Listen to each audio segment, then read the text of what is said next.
What is up, dudes? How y'all doing? And welcome back to Baten Kaitos. When last we left off, we made our way to one of the five kingdoms in order to talk to the king there, which suddenly came under assault from the forces of an evil empire. Just a second.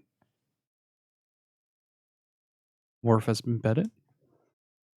And uh, we managed to save the king and capture one of the cards that was held by the spirit guardian of the Sky Temple.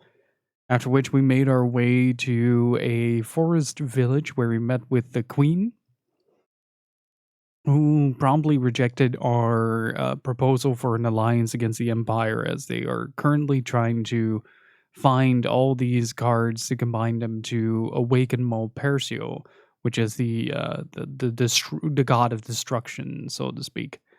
So our task now is to find the card in this area before the Emperor does, and in order to do that, we need to track down one of the finest huntresses that Komamai has ever seen. But besides that, hopefully everybody is doing well. Geki Zembu, Muffin Joyer, Dinny Danny, Zakradash, how's it going? Welcome on in. After Queen Corellia refuses to help, the party departs to find the End Magnus themselves. They learn a certain witch has returned to the ancient library of magic. Right, we were trying to get through that.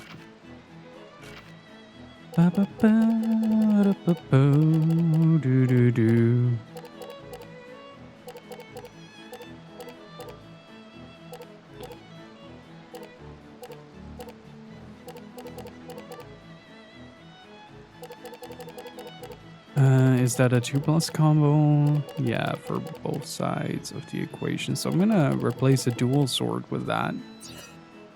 Don't want to be stuck with too many combo pieces that I can't do anything with.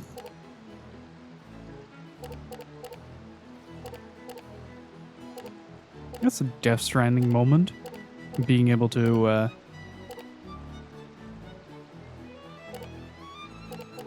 eat the worm. Let's see. Do we have any defensive properties here that require like significant upgrading? I think the Infinity Mask would do well. Yeah, I guess the next dungeon is wind anyway, so I need something for that. Me too. I thought Kojima invented video games, to be honest, but I have been known to be wrong before. I forgot to rest up during the last stream.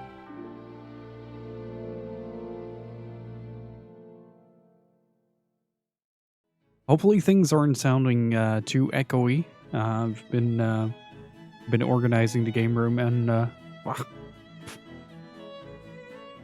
Worf, how did you get hair on my microphone? It's on the table. How did you get there?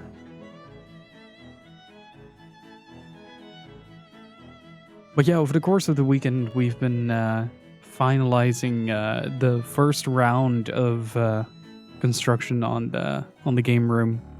So we installed a rail system few weeks back, and now had to wait for an opportunity to get the shelving that we needed in order to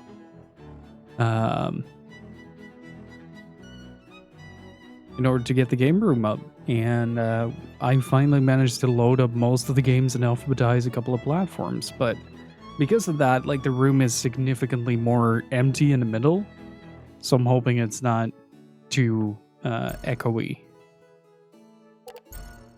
Did I take pictures of... Oh, right, we got a new paddle.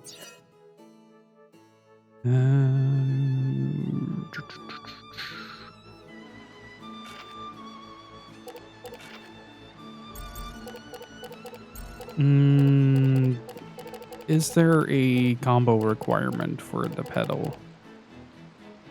Not for the offensive, so I'm gonna slap it in the spot of the double paddle in order to get that rolling. Also not a double, so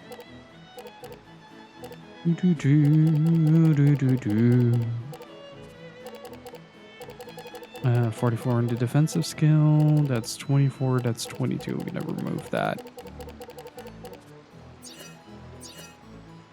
So for those who missed it, this is a mix between an RPG and a deck building game. You use the card. You can find cards across the world, and oh, okay, that's part of the environment. I thought my monitor was dirty.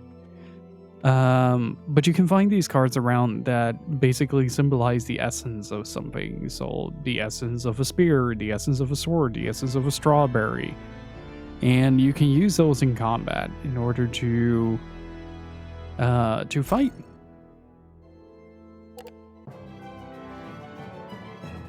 Completely forgot to level up. That's going to make a pretty significant difference in this particular dungeon. I am still curious why Zelha doesn't get her class up, though. Like, I don't know what the specific requirements for those are. Class up allows you to expand the amount of cards that you draw per turn, and the maximum length of your combo.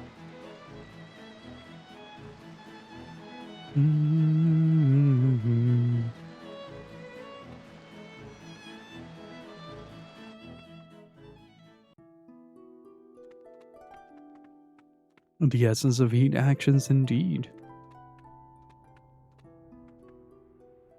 I need to get around to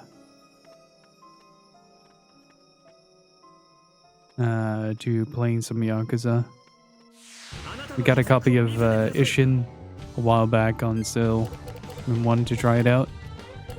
It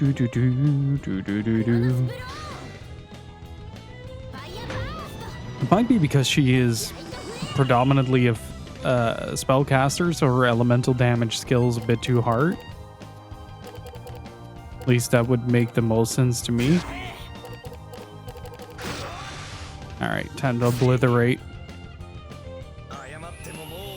So during your turn, you select a combination of cards that in order to do as much damage as possible, but then the enemy gets a turn, you can play cards defensively. So certain cards have a certain amount of defensive value, like a hat, for instance, maybe some cheese.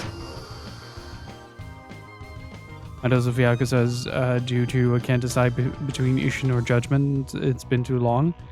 Well, either would work in that case due to the fact that both of them are technically considered spin-offs.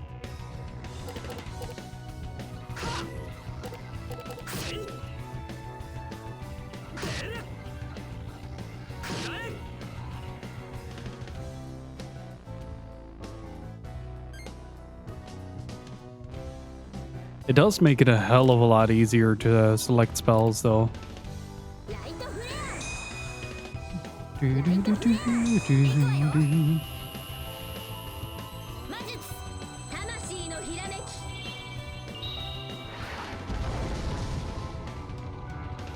Judgment and Lost Judgment are pretty good. I still need to get a copy of Lost Judgment. I might do that next month. I was hesitating between the PS5 version or the PS4 version.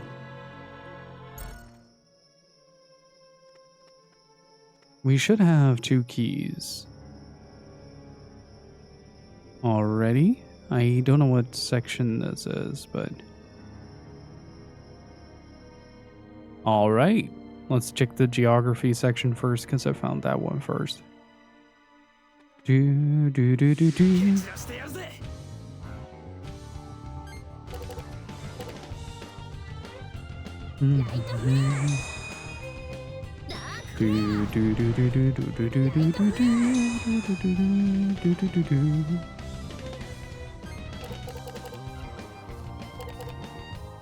I really find it incredible how Sakuraba this OST actually is.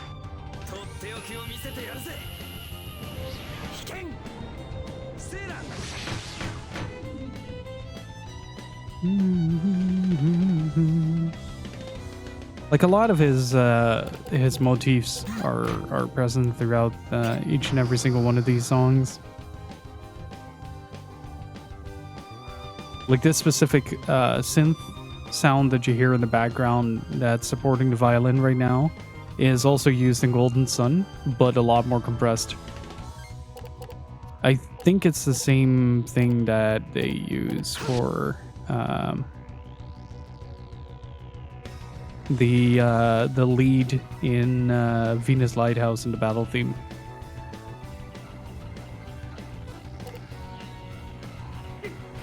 Swoop.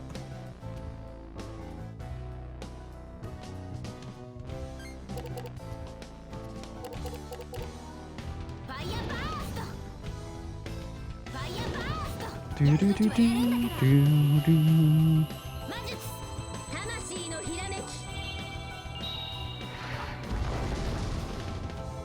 It got me thinking though, like, what is like a typical Nobuo Uematsu compositional note?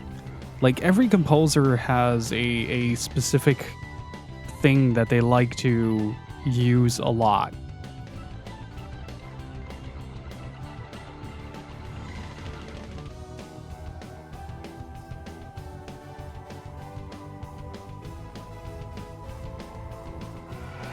It's kind of like the whistles in Wild Arms. Like they're super iconic for the series soundscape in general.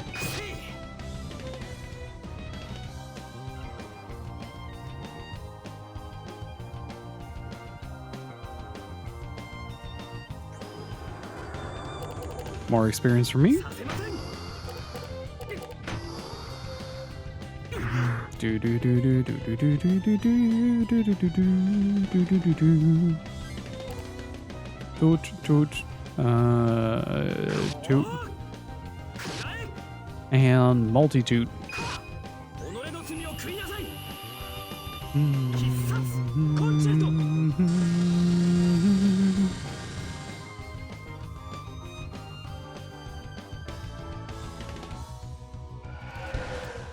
Does make me very excited for the Star Ocean remake though. Just kind of get reacquainted with a lot of the music that Sakuraba composed for that.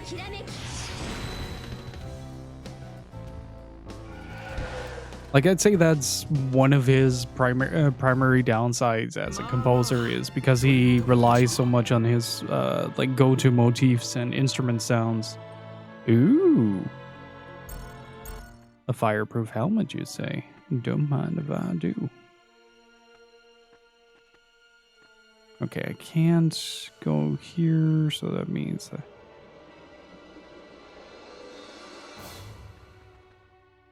I gotta push this in.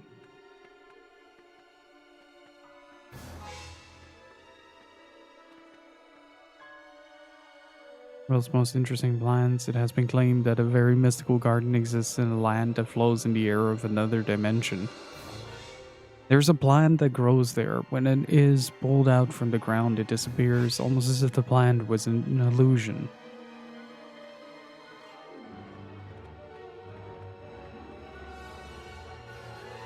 Is there a way around this? Oh.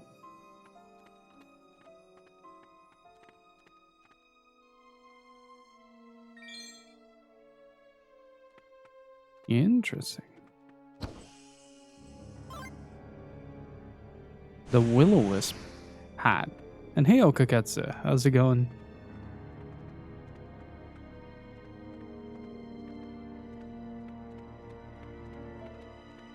The shadows are a bit funky in this room, but it might be because the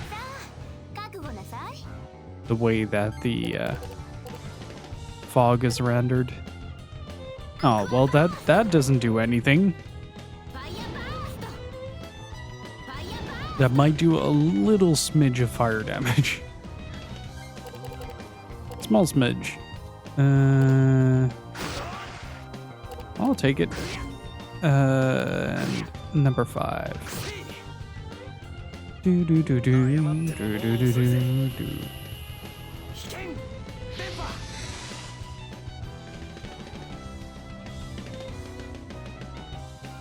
I feel like at a certain point you get to stack your deck in a specific way that allows you to really work around using things like forcing pairs or forcing sequences in order to get the most out of it. For now, though, like I'm kind of stuck with this, with just what I got. Hey, Lloyd, how's it going?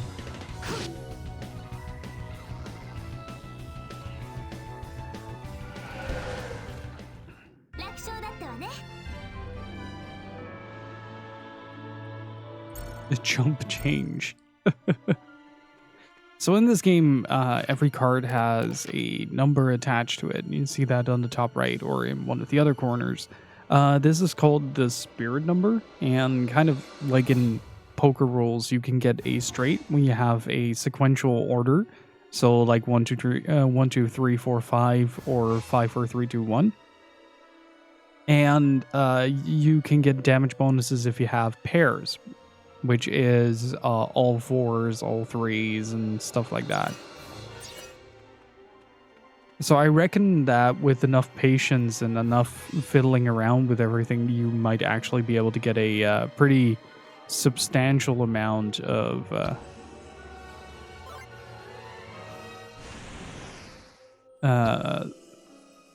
control over the of the way you construct your deck. I do think. Whoa! Hello. That's a mimic.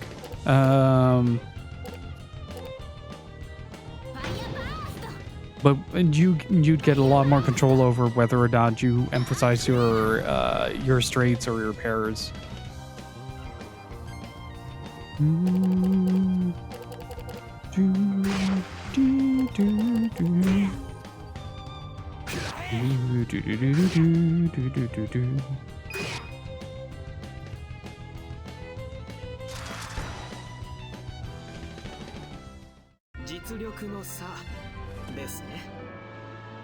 Isn't a whole lot of experience points, but it does give me a peach.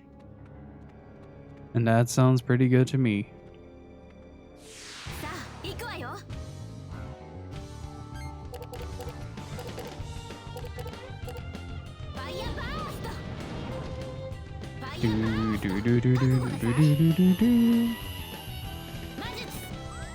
But just imagine having the possibility of running like a complete fire deck against a fire boss, and it's all pairs, so like it's all 2s, it's all 3s. The amount of devastating bonus damage that you can inflict upon any enemies is going to be absolutely ludicrous.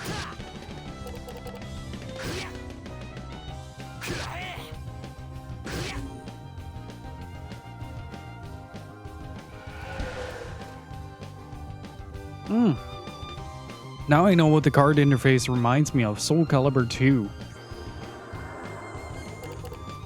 Toot, toot.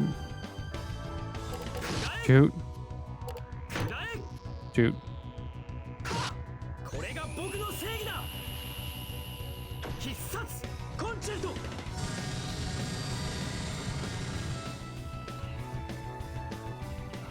Nice. Didn't expect to immediately take out the ghost, but I'll take it. I'll just get rid of the water cart.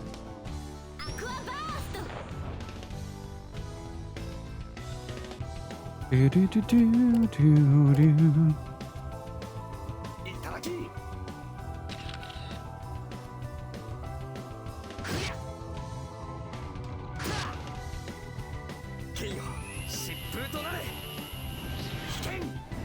Blue Storm.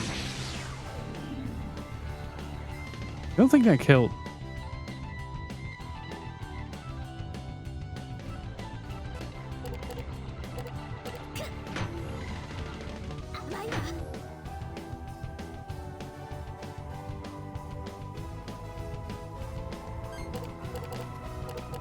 Man, whatever happened to Soul Calibur 6? Like, that game ate dust. Such a shame. I really enjoyed it.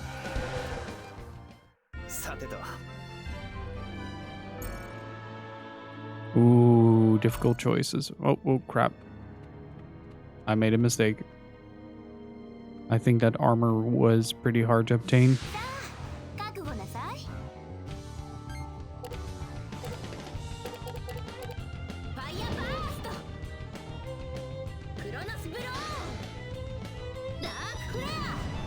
It's really funny, by the way. I cleared up nearly all of the floor space in this room, and Worf still decides that he'd rather lay on my feet than do something else. It's really, really adorable.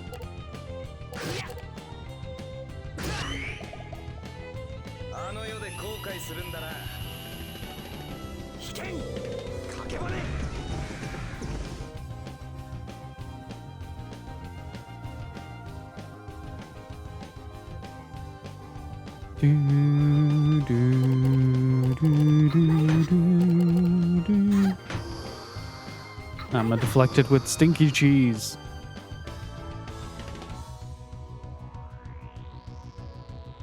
Like second.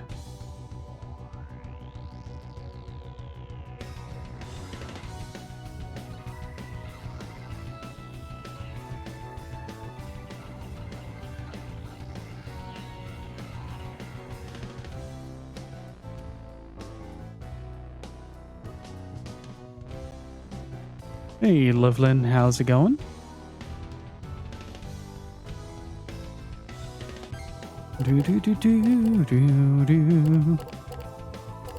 Alright, let's cure your ailment of death. Oh, I was too late. Hey, Adrian, how's it going?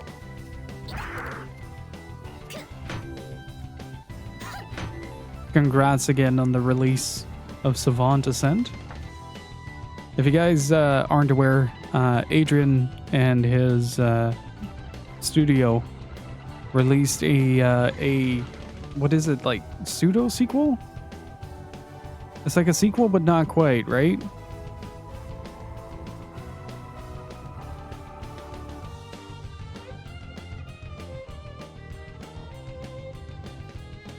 It's a remaster remake.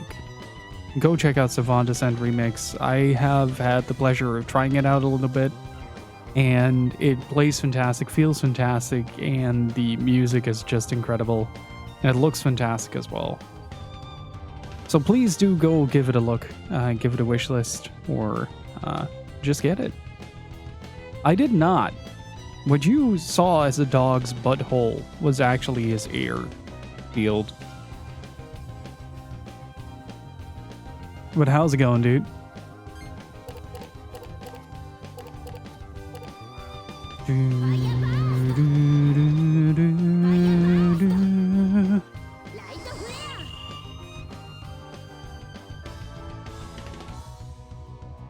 It's the picture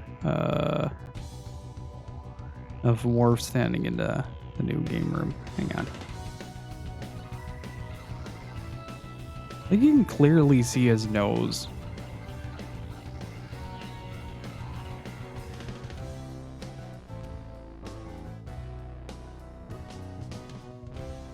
Worf always looks so calm until you zoom in on his eyes. Yeah, he got a bit of the extra dimensional capabilities there.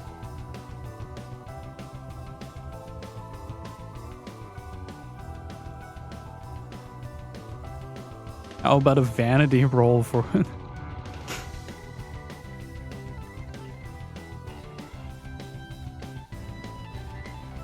Then we should make it of House Worf, though. We don't do fan clubs in the Klingon Empire.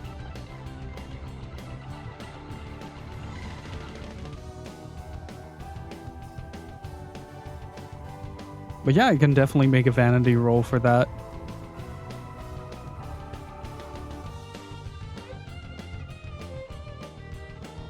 It's like I just heard some shout in deep voice, why that was so small.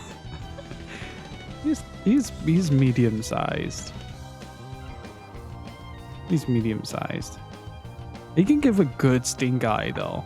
He can give a really freaking good stink eye. Look at this shit.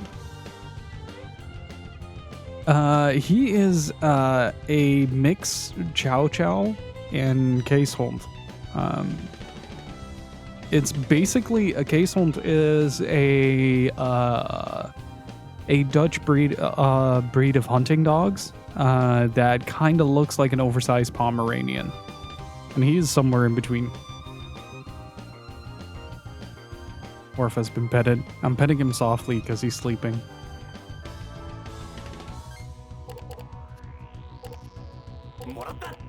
Alright, let's hope this finishes the job. It did not, but I got a sick photo out of it.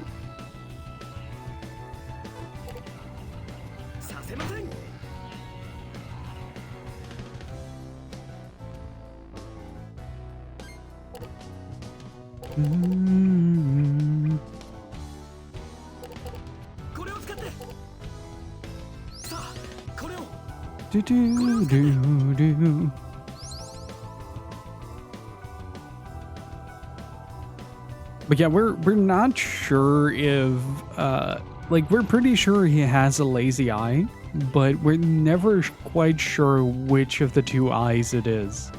Like, it always seems to be a bit like a 50-50 toss-up. Like he doesn't quite know it himself, which makes it extra funny.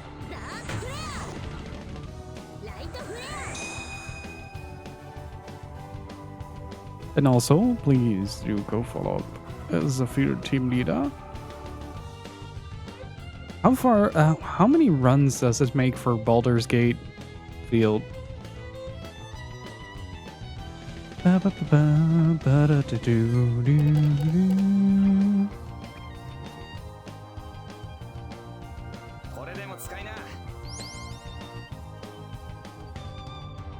Is this still your first run, or is this a follow-up run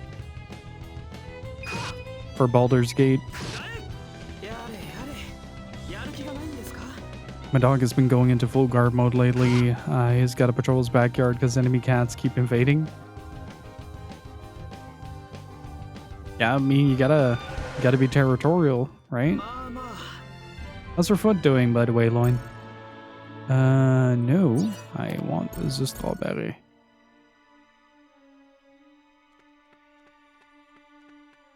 Oh, it's your second run. Nice. Man, I'm so happy with the success that Larian has gotten with Baldur's Gate 3.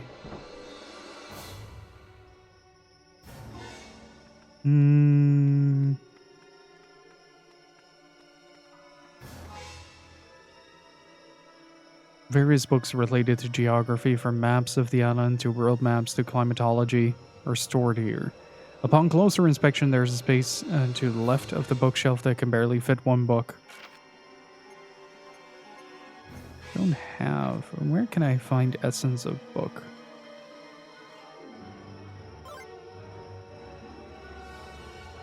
Like, go to the library, get strawberry shortcake. Makes sense.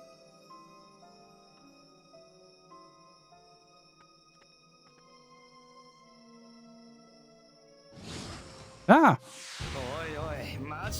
It's a lot less red and a lot less swollen, but it's still swollen. Got a doc appointment tomorrow. Do let me know how that goes.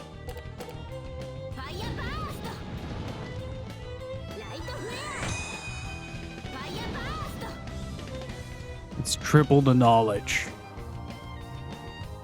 Can Callus at least attack? No.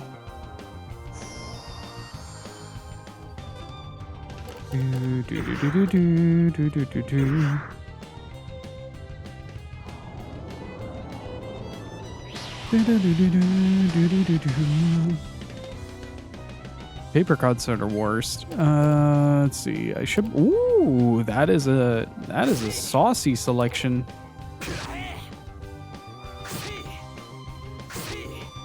I think the appeal for me of Baldur's Gate 3 is that it sort of emulates you choose your own adventure in how the story branches behind every decision, every failed roll. Larian has a story to tell. I think if you like that, you'd really enjoy Bray. It's basically that concept on a much smaller scale. Like, it's much more condensed. But Bray does an excellent job at making your choice feel like it matters.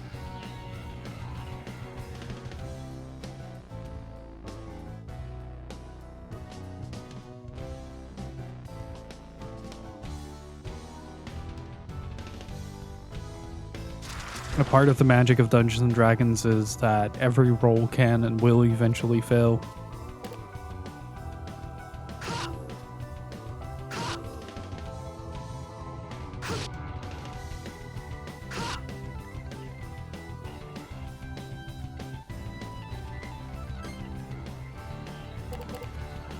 Ooh, I'll take that stack.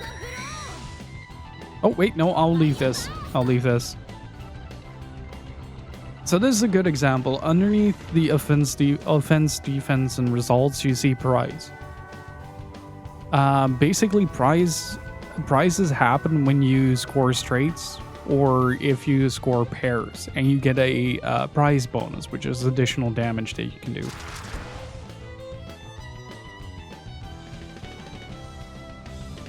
It's pretty much D&D, but please don't sue.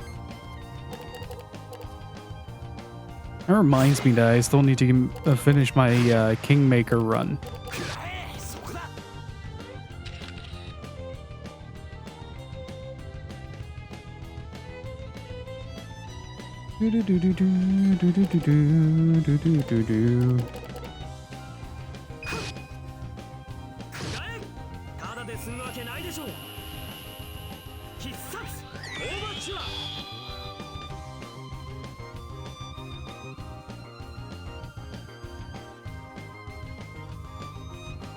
Legally distinct D&D.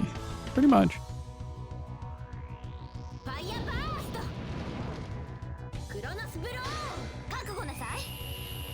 Ever since the whole OGL debacle, I've been exploring new tabletop systems, and there are so many good ones out there. It's kind of insane. Like, half of them I'd really love to see adopted in a like a Baldur's Gate style game, or hell, release the fucking Disco Elysium system as a tabletop RPG.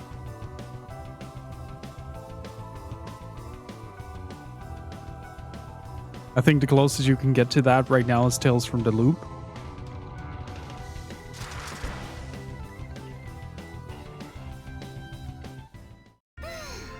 Kind of parkour style traversement in between combat.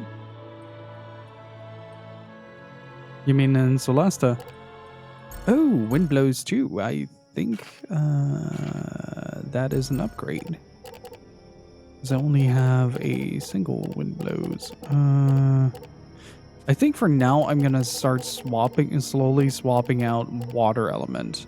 Because I don't really need it in this dungeon.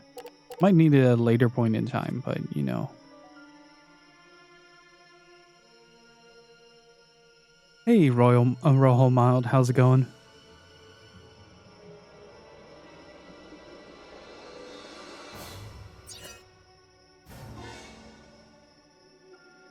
Yeah, 2023 has been absolutely surreal in terms of releases. I think in terms of games that I still want to get, like my hand is slowly getting good enough to start playing pretty much everything that I want again. But this month. It's October already. How are we feeling about that, chat?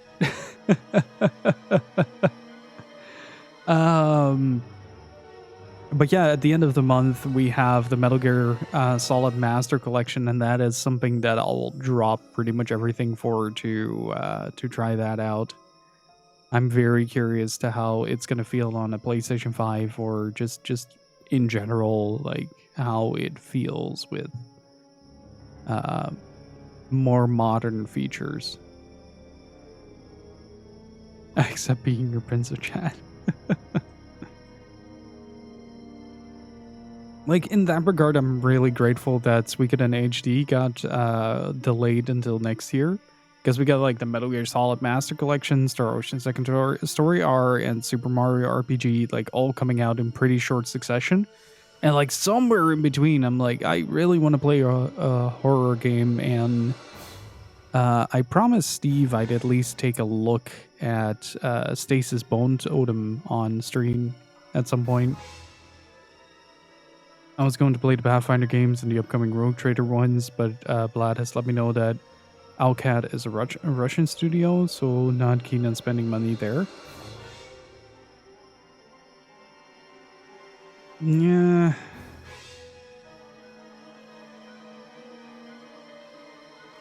How yeah. I don't know. Like, it's kind of the same discussion people had with Atomic Heart. Like, I understand the idea behind it, but at the same time,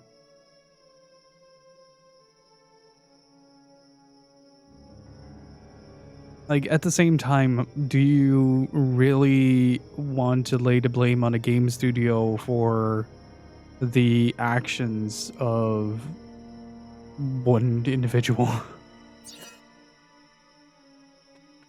That's kind of my viewpoint on it.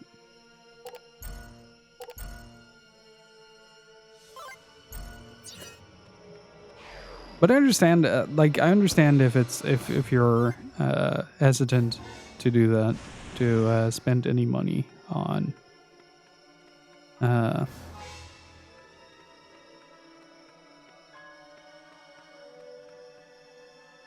we should not support any American gaming company because we are imperialist nation.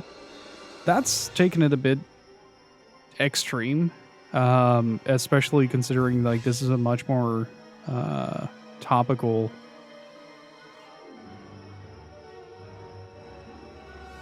like, how do I put this?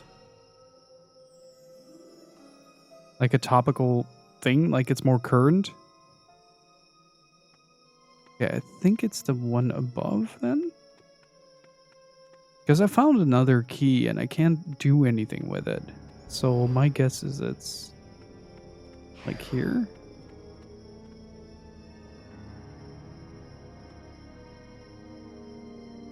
Yeah, there you go. Like, it's a difficult subject nonetheless. Like, no matter how you look at it, it's gonna feel difficult to talk about.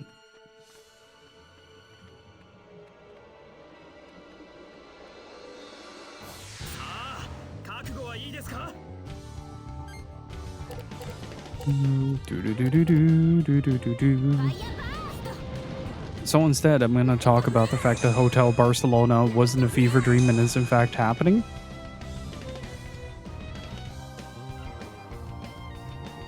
It might not be great. It might not be great, Rojo Mild. But it's Metal Gear Solid. And if there's one thing I spend my money on, it's a lot of things, actually. Metal Gear Solid is pretty high on the list.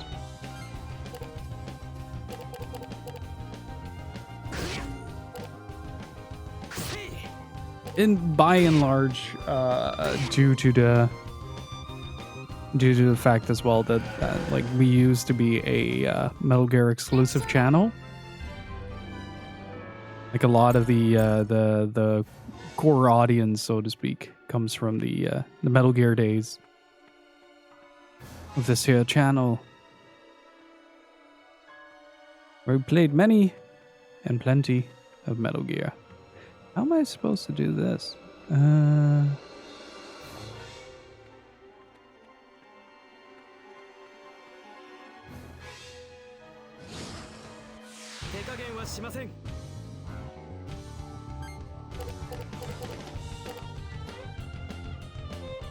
I like this game so far? I really like it.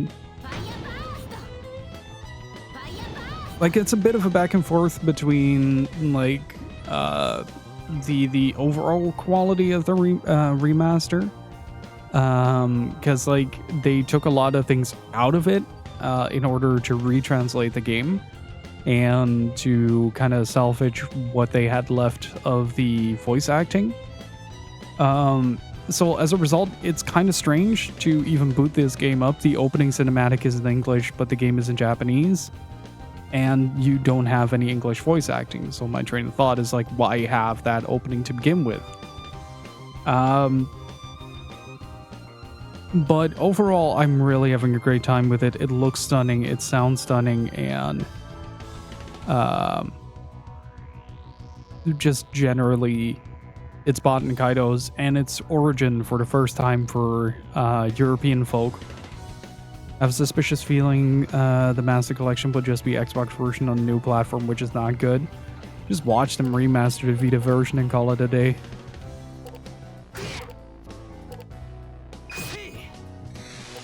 Ooh.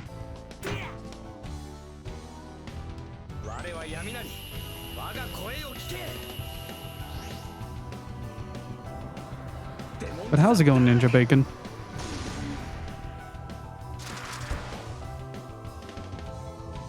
Holy crap. Oh, I get destroyed.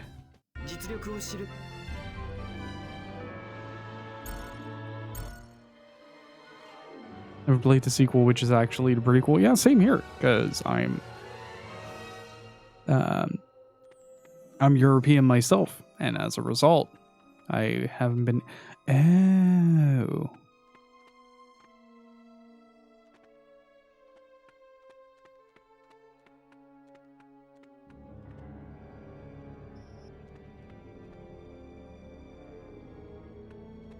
I got it. I got it. Can I?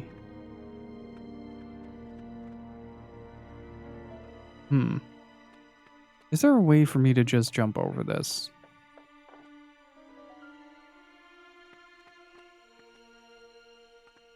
Doesn't need to be connected. How fancy.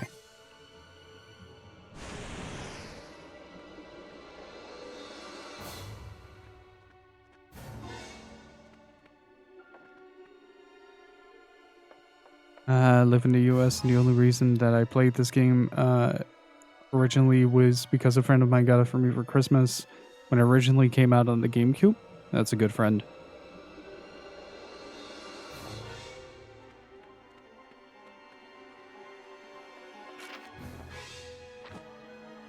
I have the Gamecube version of the original here somewhere as well, but I just never got the opportunity to play the prequel, which is supposedly even better.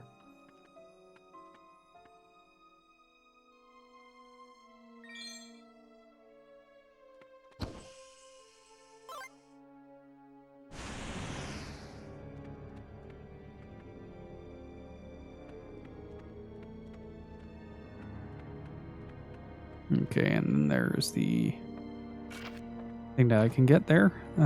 So I probably have to reset the room one more time, by the looks of it.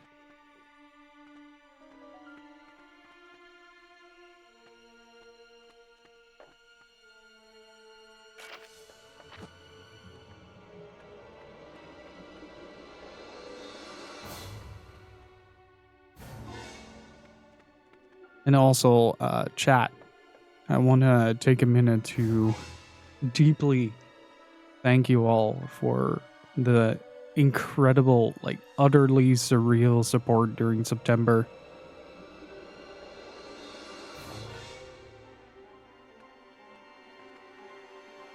We've managed to, like, originally I thought, like, oh, 138, that's going to be a nice, like, channel record to try to beat. Maybe I'll get, like, back to, like, 70 or something like that. That would be very nice. I would actually really love that. And then people just came in and went like, oh yeah, now the channel record is 200. So thank you so much for the support. It means the world.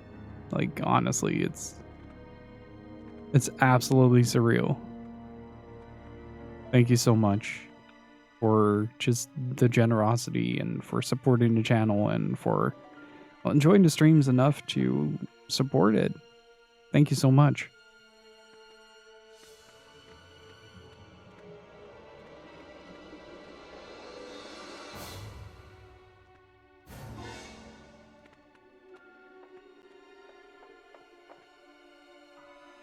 Okay, can I do something more here?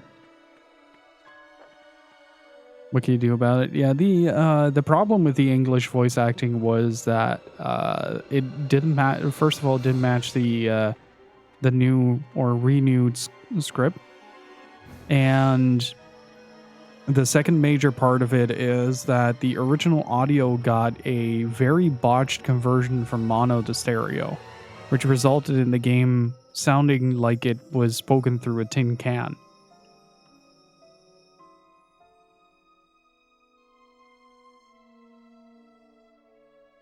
So on the one hand, like, that is part of its charm, like it gave it a pretty surreal vibe.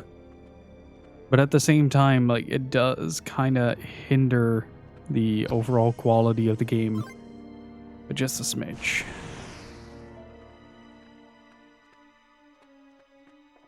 Like, it's one of those things where I can just as easily see it become a problem towards the game in and of itself, where people would start to complain about the quality of the voice acting. Ooh, Silver Sword. I think that is a Callus card. Yes it is. That is a standard attack weapon. Goodbye, a short sword. Hello, Silver Sword. Please give me like 40 more. There's quite a lot of voice acting in this game, though. So I can see it being like an actual point of contention for the game. Like they actively went like, oh, if we're gonna do this, it might be better if, given the budget that we've been given.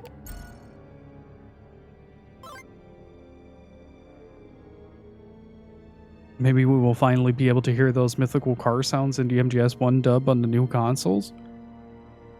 My dude, I will play and do another playthrough of the German version if that is the case. Like, you'll just be granted an additional playthrough, but in German, like a monkey paw.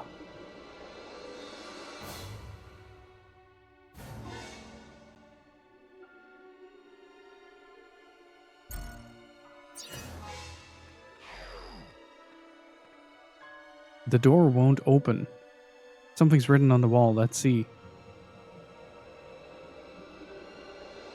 I like looking for books more than reading or learning from them, because the motivation to search is the first step to obtaining wisdom. I spent my whole life searching for books that are stored beyond this door. If you want to go in, first gather the books I wrote. You need 4. So the door won't open unless we collect 4 books written by some guy. Looks like it. They must be somewhere in the library. Let's go find him. What a hassle. Rank up. September is over. Loin, you can stop now. But thank you so much for gifting a sub to Muffin Joy. I really freaking appreciate it. Can I get some Kevin Richards in chat, please?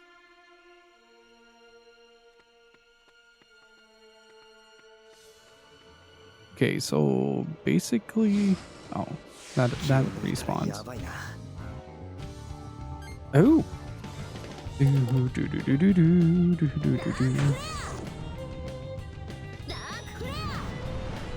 September might be over, but Loin is still thirsty for that 150.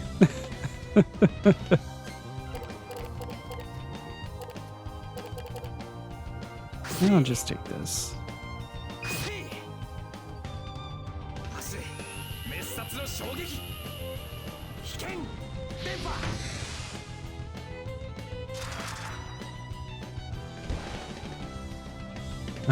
Do you think it's weird how this one has multiple languages for its subtitles?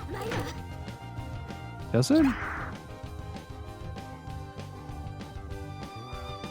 But that's also kind of what I mean with, like, the game just generally feeling a bit weird.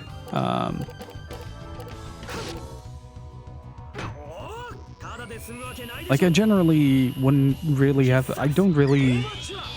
Wait, that's not a correct sentence. I'm not really too bothered by it, but I can see why it's a point of criticism towards the remaster as a whole.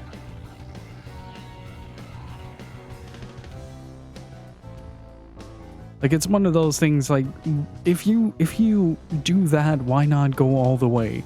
My only guess is that they took part of the subtitles from the GameCube version, which comes in 4 languages from the top of my head: German, French, Spanish, and Italian, outside of English. Let me look it up. Oh, it's not.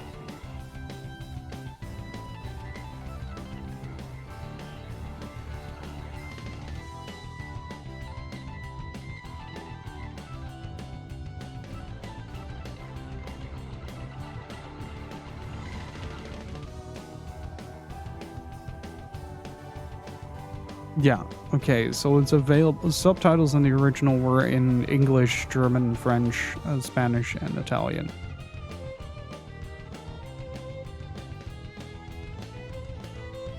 So it might be that they just ripped it off the GameCube version and called it a day. Good morning, buddy.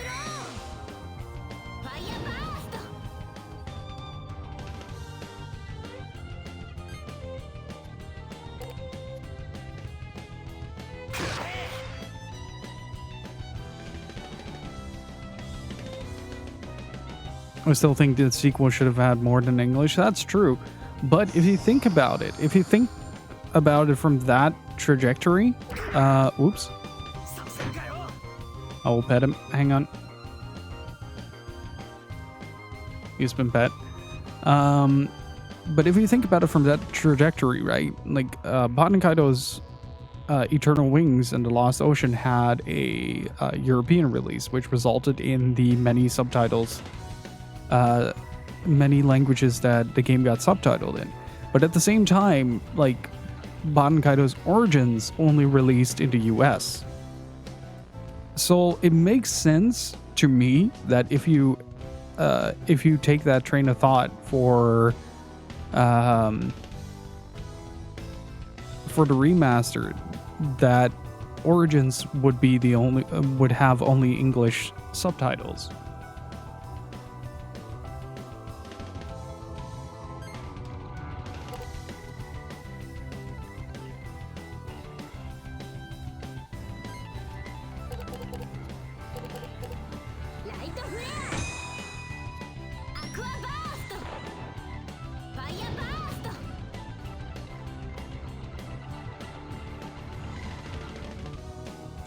Do.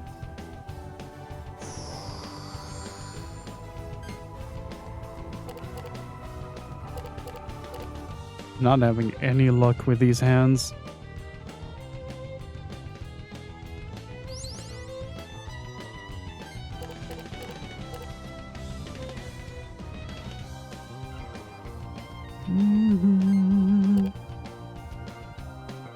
Jesus.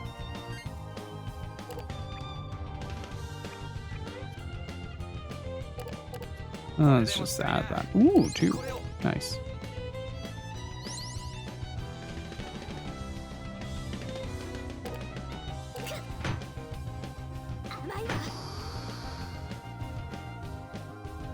It's finally starting to get less, but he is now still like releasing small tufts. We're still trying to brush him out every day, but he's not willing to cooperate to the fullest. Like, he likes being brushed, but not like on his belly and stuff like that. And those are the only places that are left that still need to be brushed out.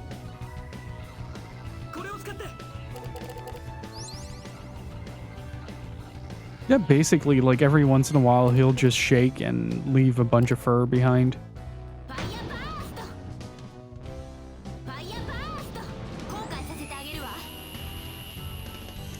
In the end, though, it's kind of to be expected. Like, most dogs, or most dog breeds only shed,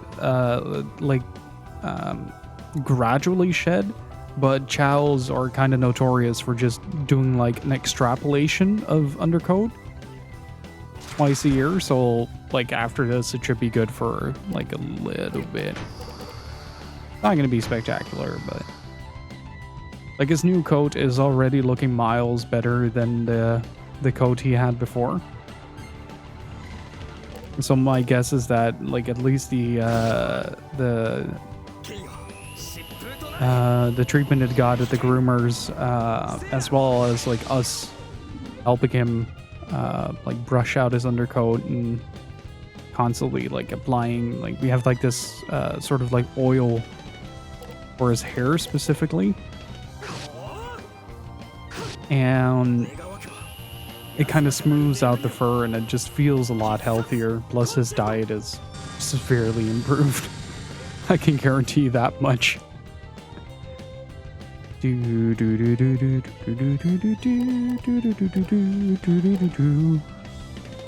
them with the sinky cheese.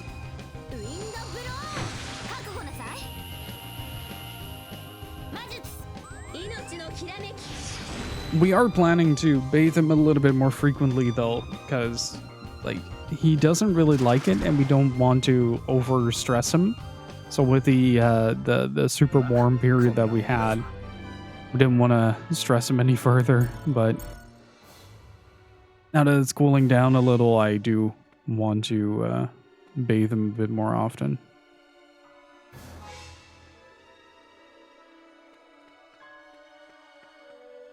Is this where you just pick up books off the ground? Pretty much, Thomas. How's it going?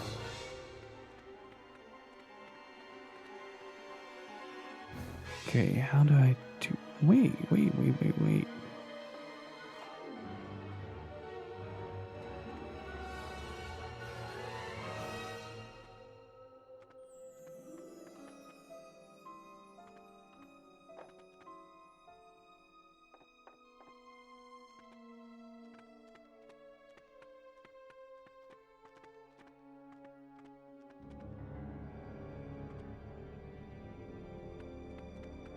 Okay, this should allow me to hop on over. Ooh.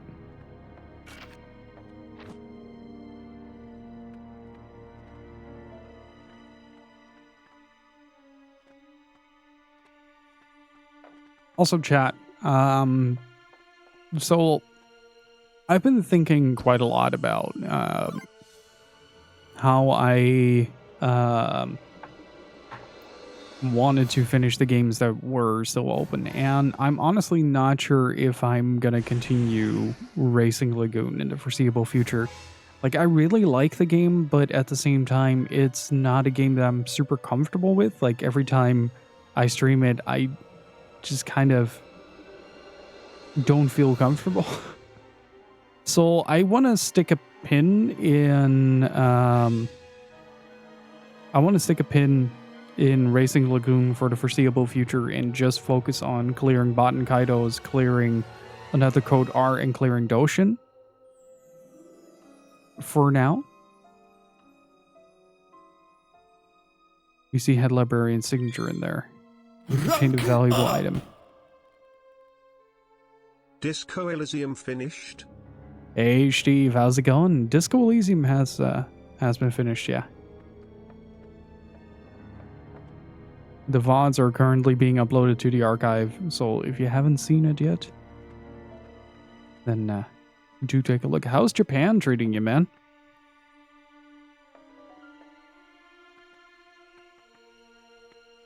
Racing Lagoon is always a bit hit or miss for you. Yeah, it's like, it's one of those games that I'd really enjoy if I could really bite my teeth into it. Space bottom bookshelf barely fits one. Then this bookshelf has the same.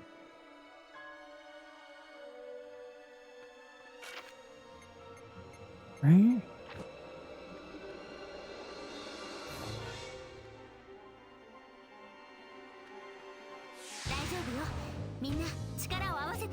My ankles are killing me. It's a good motivation to get exercising upon return. It's wild how different my Disco Elysium playthrough was compared to yours. We did, fuck, which guild did we do? Inland Empire? I wanted to do the one that is focused primarily on historical stuff. That seems like a really fun playthrough.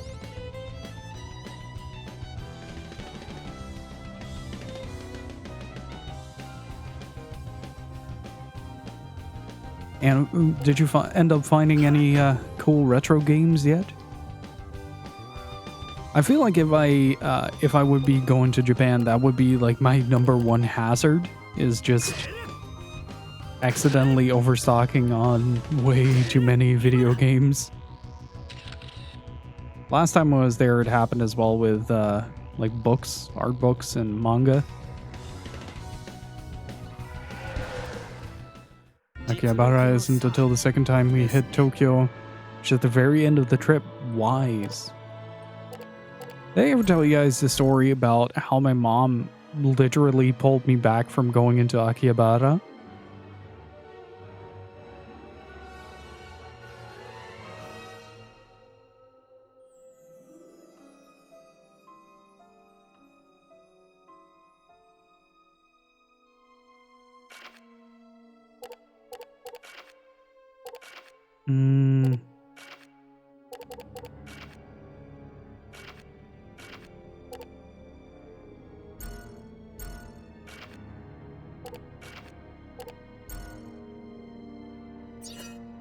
Yeah, very smart. My mom is very wise in that regard.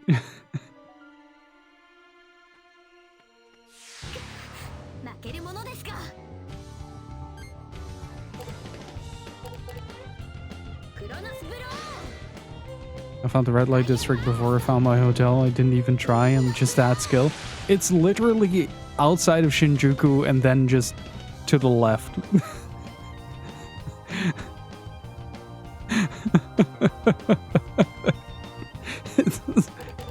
It's not even like a long walk or anything. It's just across the station and then diagonally left.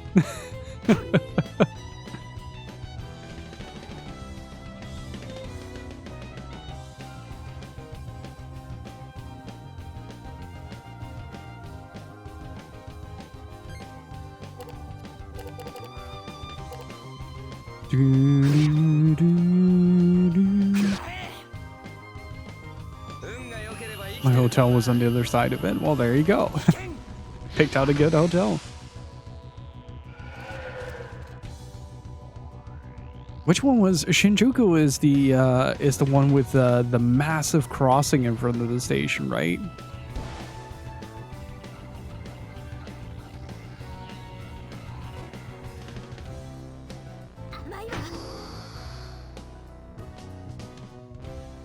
Then I might be thinking of Shibuya.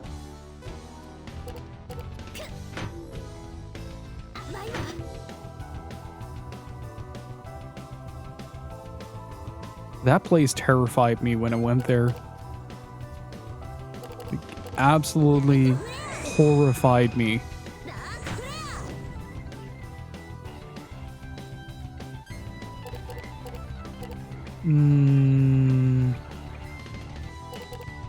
Get that milk. Get that cock.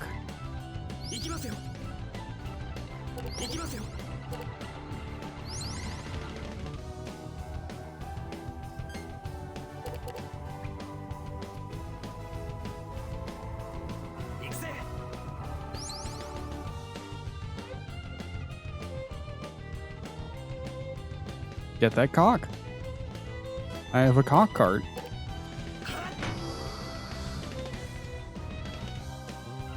I felt like it was in The World Ends With You. I was expecting a fight and some UI to pop up. I still need to play through those. Like, did they... Wait, hang on. I need to look something up. I forgot if they remastered The World Ends With You on the Switch.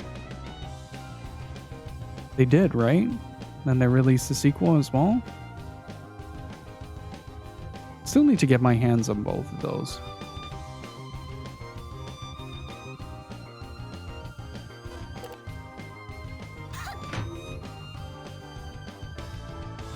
I was disappointed because there was all construction happening and it's all scaffolding. Oh, that sucks, man. So refresh.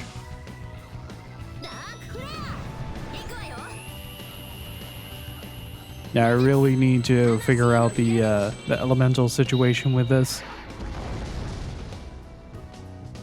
Because I have way too many opposing elements in this deck.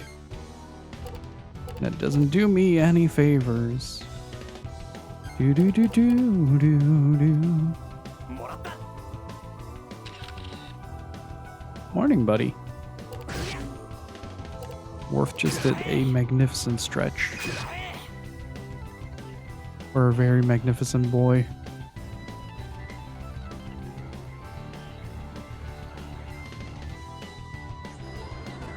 Oh, Nether Whistle just summons enemies. Gotcha. Okay, so the whole time I thought that that could only happen if they summoned a... or if one of them was dead.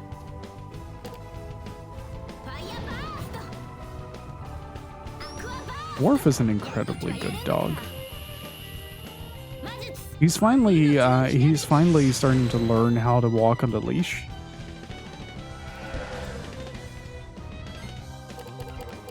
And it's like one of the most satisfying progresses to witness. Like,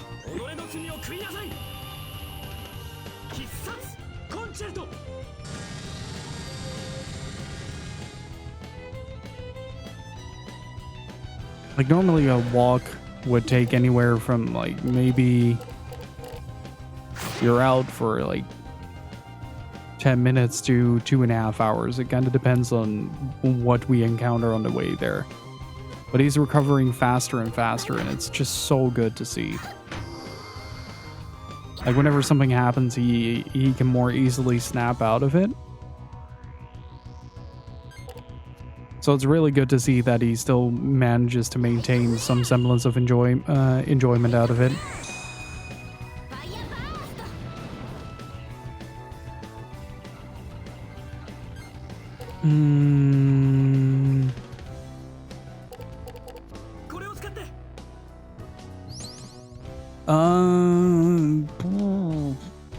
Including handyman, about 8. And he's usually pretty aloof around visitors, like in general. Doesn't really care too much as long as they don't come too close too quickly.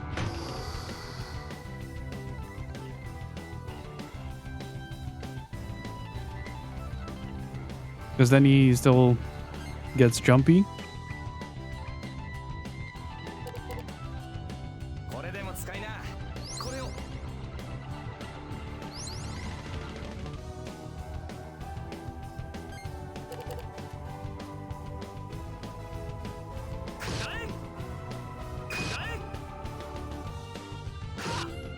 But just in general, I find that he's doing pretty excellent, especially with my mom and stepdad. It's just, he's actually like curious enough to approach them now, so that is a very good sign. Ooh, another powerful sword. Okay, so I was supposed to do something else with this. My guess is that I can go there and pick that book up.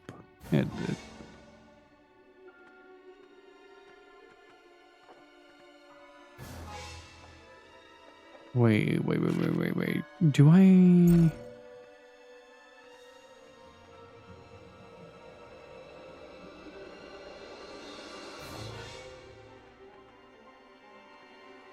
Okay, so there's definitely a book for each subject that you need to gather in these areas. That's no problem. I can do that, I think.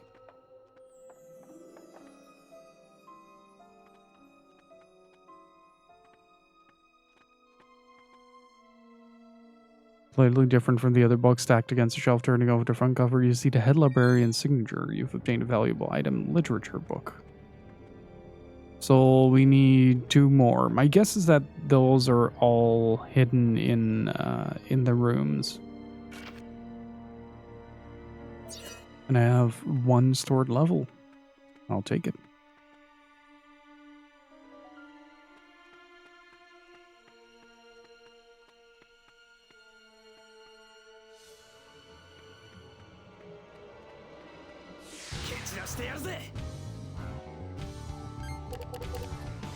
Do do do do do do do do do do.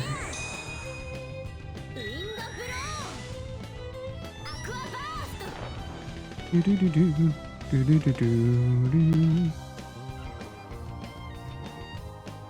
Oh, oh, oh, oh.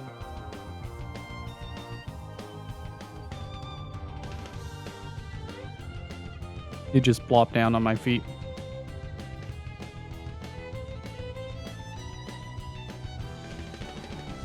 I'm still getting used to the fact that he does that. At first I was really concerned that that came from a place of fear, right? Because like under my desk is like the most hideable spot in the house. But now I realize it's just because he's kind of stuck to my leg whenever I'm around.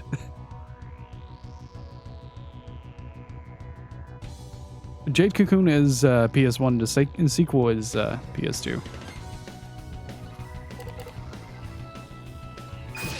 Assault Trumpet. There it is, cock cart.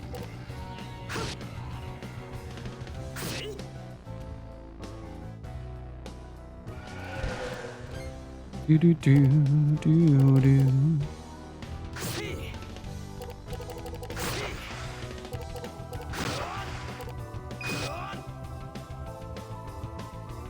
Game is special to me. I rented it from Video Easy a long time ago, but literally no one in my school had ever heard of it, so I started to question the game's existence. It's basically if Pokemon was Princess Mononoke. That's basically it. I cast cock.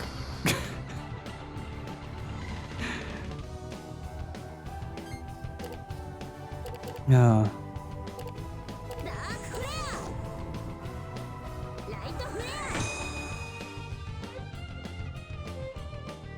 Jade Empire, Jade Cocoon, full stop.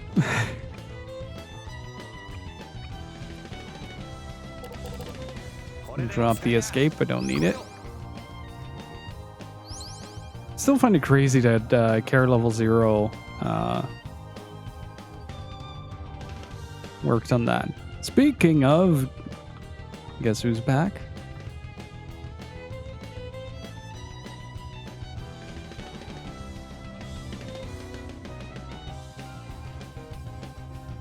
CLC has started streaming again, and I'm very, very, very excited at that.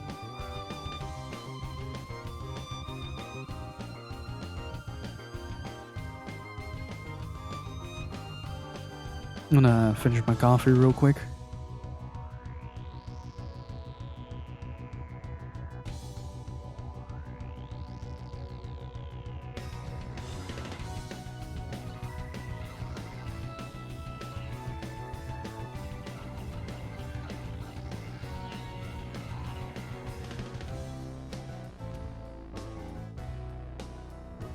Well, it's a good practice as well.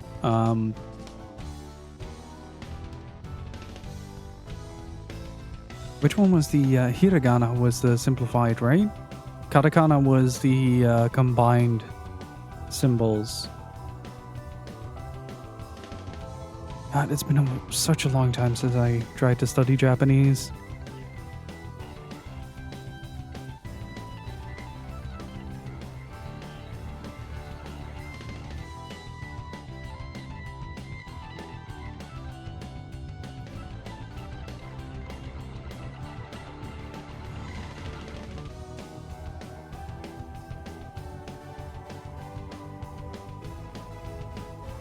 Let me look it up. Yeah. So most video games in Japanese are written in hiragana with the exception of namings and, well, foreign words. Kanji, that was it. Jesus Christ, I am not awake. I require at least 17 more cups of coffee. I don't have a problem. You have a problem. Want to know something funny? I am no longer allowed to stop drinking coffee because I am insufferable when I do.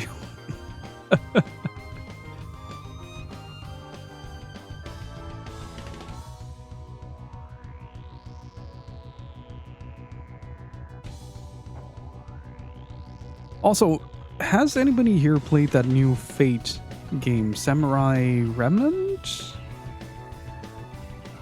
Oh, it is available on PS5. Why didn't it show on PS5 yesterday? I was talking to Hope the other day, and he really freaking enjoyed that. Yeah, I tried cold turkeying on coffee a couple of years back because like I noticed that my habit of drinking coffee started increasing by a mile. Like it was terrible.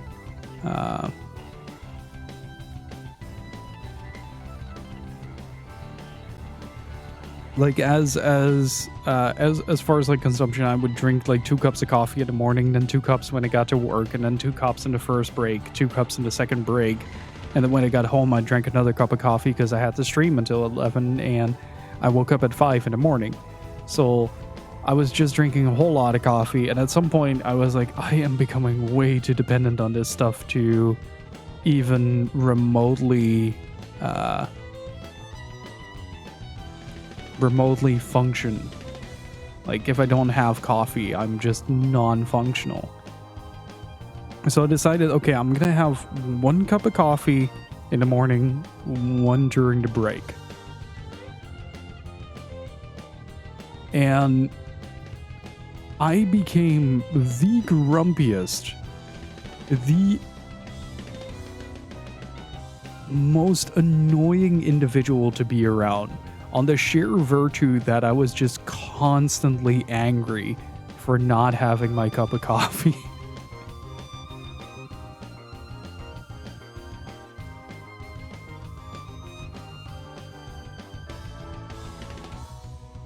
I do want to see if I can lessen it a bit now, though, because I have been slowly increasing my intake again. Just kind of diminish it to like 2 or 3 cups at max.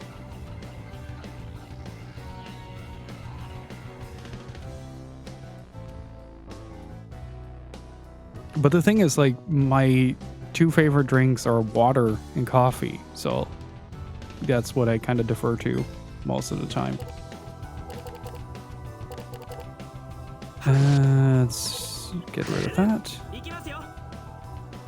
Can stop drinking coffee. I can stop buying video games whenever I like. I don't have a problem. You have a problem. Chat isn't supporting. Chat is enabling.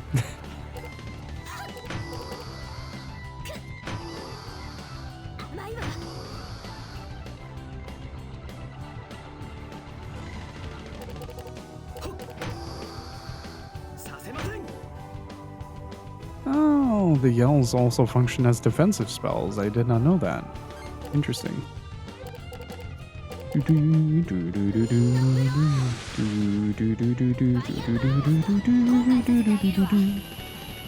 don't need video games, you do.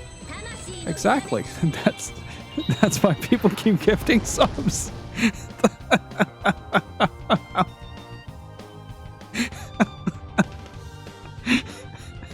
So I can get the video games I need.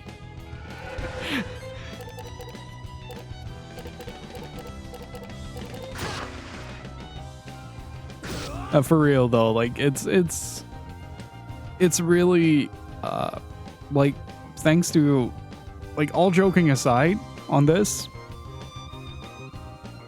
the fact that I can kind of support my hobby in streaming thanks to you guys is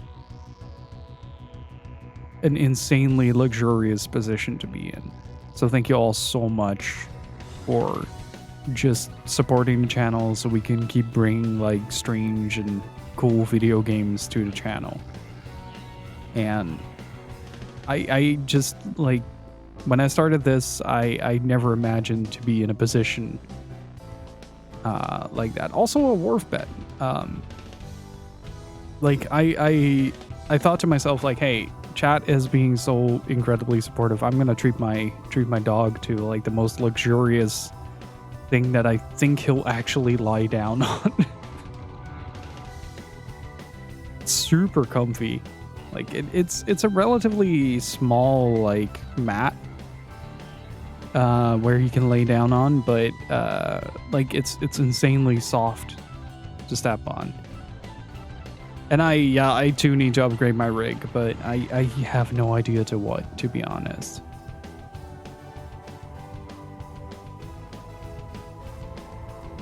If you tried mixing in like 25 to 50% decaf beans or higher to full decaf later in the day, I should probably get some decaf. That's not a bad idea. That's not a bad idea. But yeah, for me, it's mostly like I don't use my PC for gaming. I use my PC as a tool to stream. So as long as it can handle OBS just fine, and I can use external sources to route the signal in, I'm perfectly okay with that. But I'm starting to notice that it's now chugging on like basic things like opening Explorer and stuff like that. Granted, there's like 15 terabytes hooked into it. So I am not surprised that it's struggling on a 2600. I think it's like a Ryzen 5 2600. Like I'm not surprised.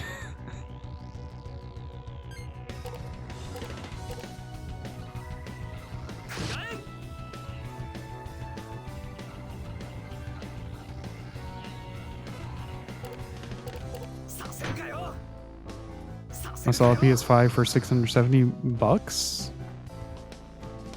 Hang on, how much is 670?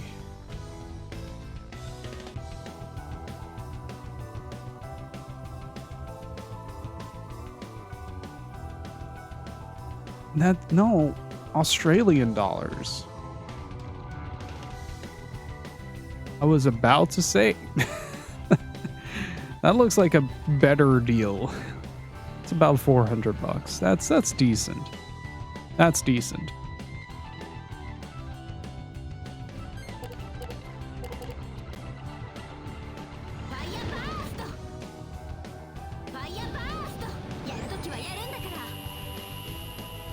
Like for me, probably if I get back into like making YouTube videos, I'll probably start considering like actually upgrading your rig. But for now, it's like everything I want to do with it, I can. So.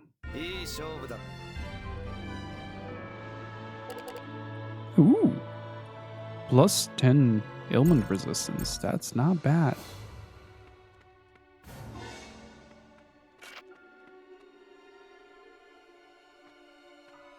But yeah, the bottom line is to get back on the whole topic of self-sustaining hobbies and the like. I really freaking appreciate all the support that you guys have been giving the channel. I really do. Thank you all so much. Now let's see. How do I move this without...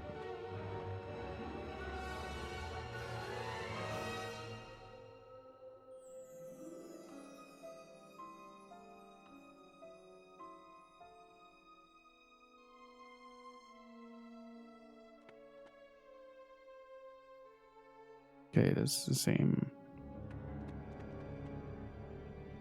I think it's the cabinet that's over there.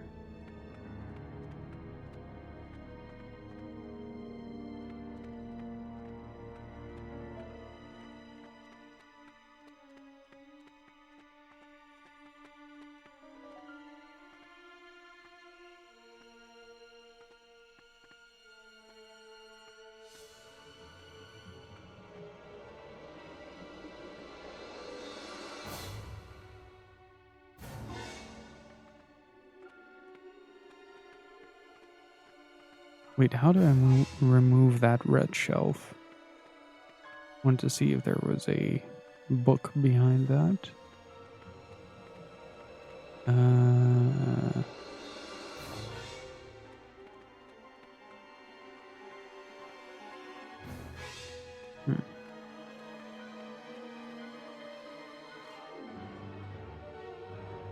Ah, there it is.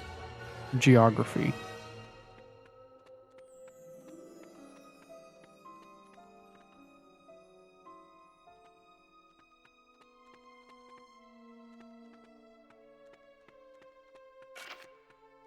Also, Thomas, can you do me a massive favor and link your channel in the chat, please?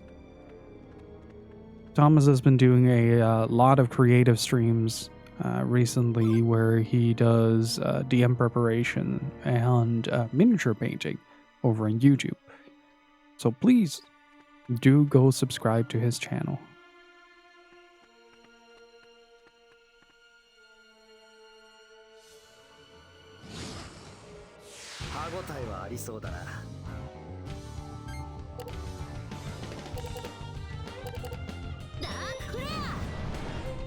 Bought myself an Elgato pop-up green screen, best decision ever, but I need a better mic. The Blue Yeti is so bad.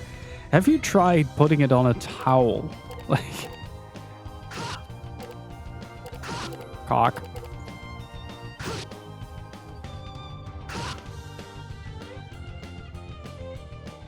Like, honest question.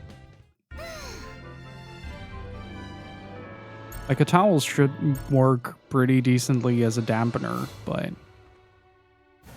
like, they are pretty sensitive little microphones. That's kind of the downside to like having an all-purpose sound setup like that with a Blue Yeti. Like it's pretty easy, but the turning point for it is that it also like picks up a metric fuckload of background noise.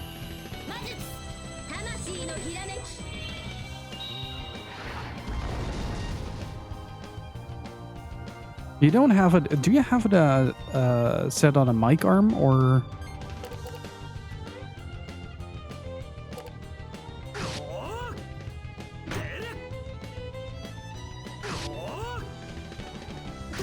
And what I will give, like, if I'm allowed to give one bit of advice,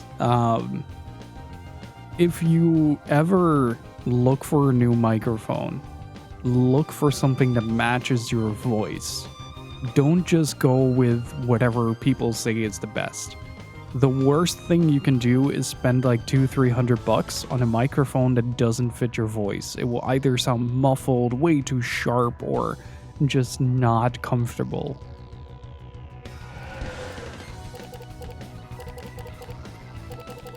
Like, if you can, try to ask if you can try it out.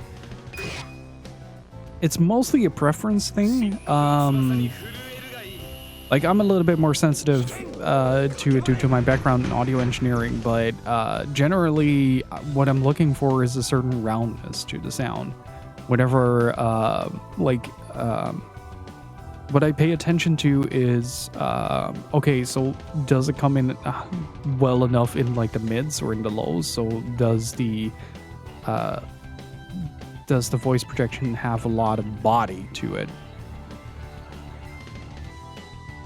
And the second thing that I look for is how do the highs sound? Like if I look at like the higher frequencies, like does it peak my voice or does it come in too sharp? So I'm looking for a well-rounded signal that is not too sharp. Talk in a higher pitch, bring out the lower notes of my voice because I tend to talk in a higher pitched friendly tone. Okay, so the second question is, are you willing to invest in a full-on audio setup, or do you want to just have a plug and play? Like, I personally, for like casual use, I always recommend plug and play. It's the easiest to set up and it's the easiest to work with. But the benefit of going for a full audio rig which is like a microphone into a device into the PC, is that you can EQ the signal, which you can also achieve by using virtual audio cables. So the bottom line is look for something that kind of makes your voice feel round, like it has a body, right? But nothing that is too sharp or too shrill. Like if I get excited, it still has a lot, and I start yelling, it still has quite a bit of body to it. And it doesn't like, how do I describe this?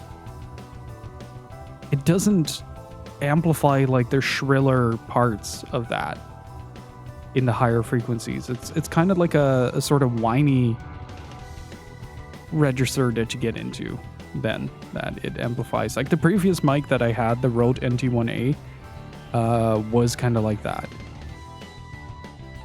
Probably plug and play until I actually get subscribers.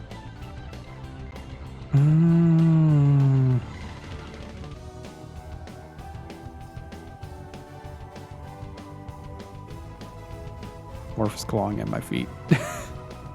Like it's hard to issue a recommendation because I don't really know what kind of brands are available. But generally, you want something that you can manage on the side of your PC, not something that you can manage on the side of your mic. It's nice to have like an on mic mute button. Like if it has that, it would help you a great deal, but generally,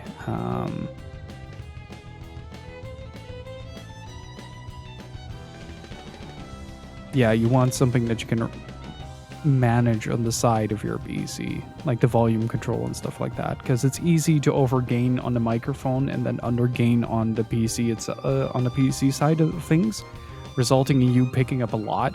And that's also a thing that you can just try out, right? You can lower the volume on the mic itself and then up the volume in Windows to see if you can kind of balance out the keyboard sounds that you have. And what you can also do is turn down the mic a little bit and bring it closer to your mouth. That way it's a little bit further away from your keyboard, but it also requires less gain to generate input. So you would be able to still use your Blue Yeti, but you just kind of balance it out a bit better. You're not supposed to chew on my feet, buddy.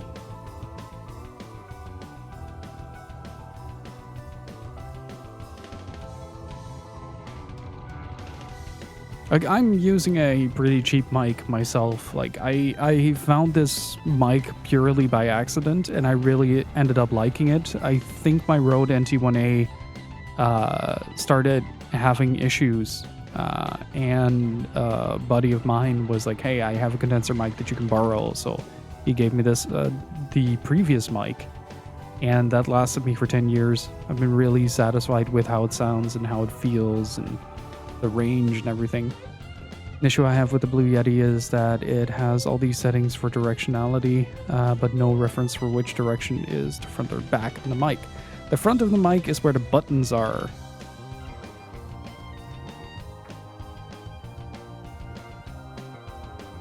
Exactly. Morph did a huff and a puff.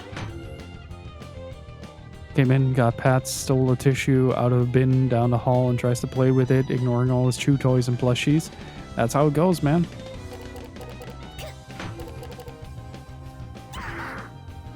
We got Worf one of those Kong toys, which looks like a misshapen butt plug. And he's a big fan of that thing.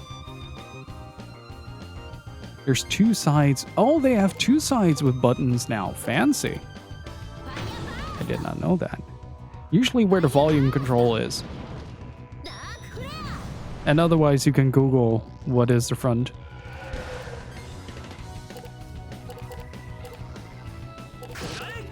Still need to replace the voice. And my guess is the mute button is the front. Okay, which I'm gonna look it up because I am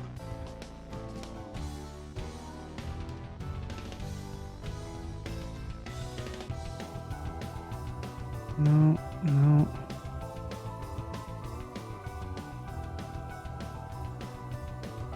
Is it the one with the power button on the mic itself?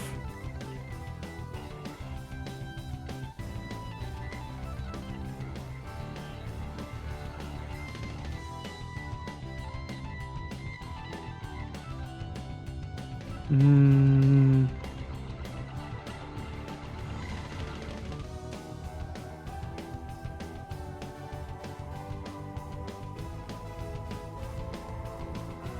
Mute button is front. Okay, well, there you have it. I was looking at an older model of the Blue Yeti. Man, that just goes to show how long I haven't had to look for any audio stuff. Like, Blue Yetis have drastically changed.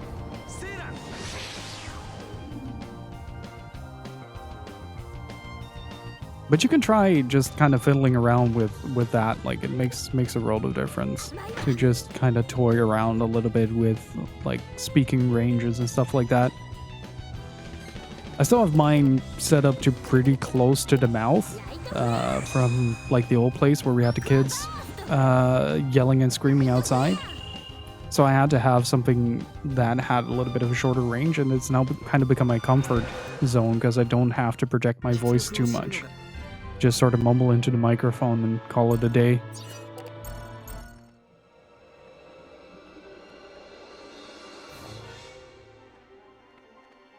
Pop filters are fantastic. I love pop filters. They make me very happy.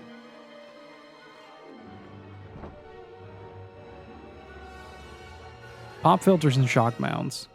Big fan. Okay, so do I need to fill these into the or okay, so I'm gonna take a risk and try to go through the door with a little bit less HP than optimal, but you know, gotta take a risk somehow. Ooh, the party. Let's see. What opened? That's weird. We got all 4 books. Maybe we're still missing something?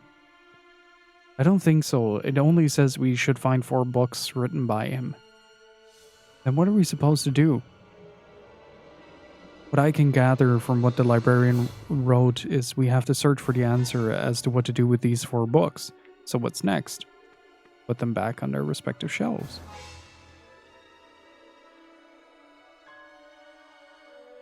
Are we supposed to put it back here?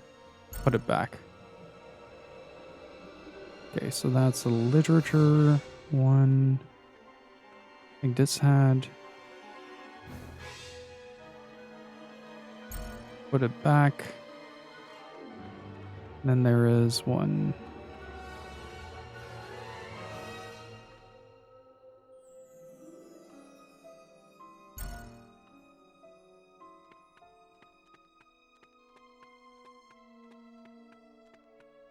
But try to fiddle with that. I know a couple of people that have been using the Blue Yeti for years,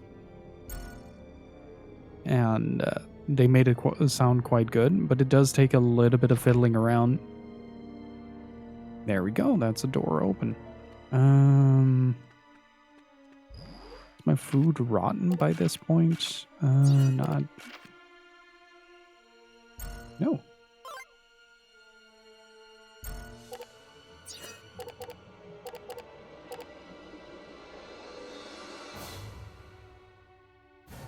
Ooh.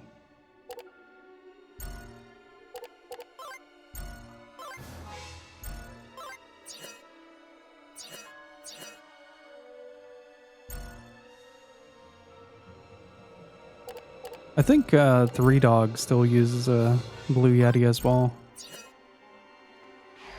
Not quite sure. And I know DRK from Outer Heaven also had been using a Blue Yeti for the longest time. おい、やっぱりただの廃墟だぜ。こんなところに本当に魔女がいるのか。バカめ、魔女などいるもんか。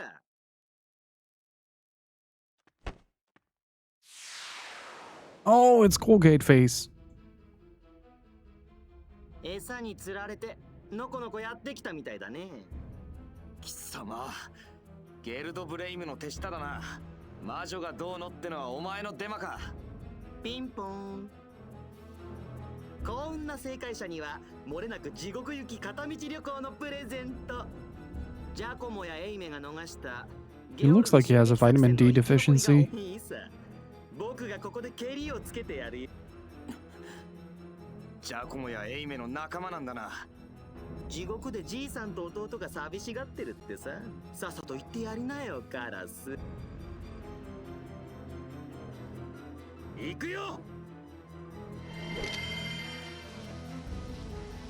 I still want to know why Liu doesn't have any wings. That hasn't been explained yet. Why don't you win? Why don't you just win?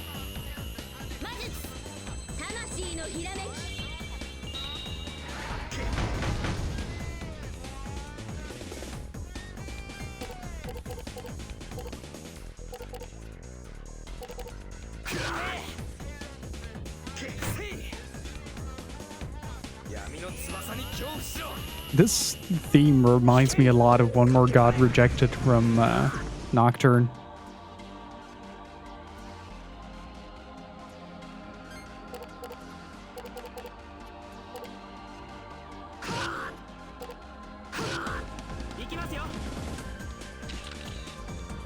Always got to take a picture. Okay, let's see what he's got. Who's he gonna go for though?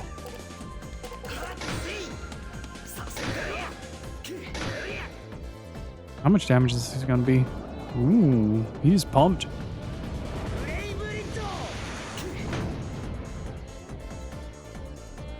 Not too bad.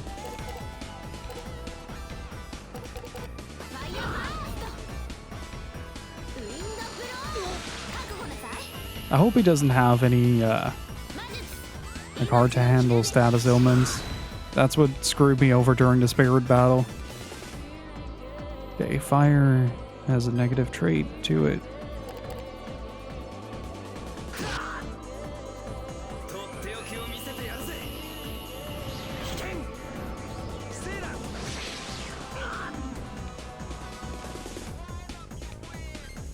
Why don't you just win?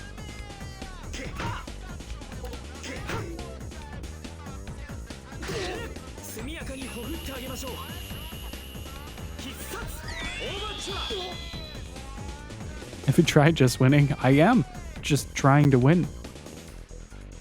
That's all I'm ever doing right now.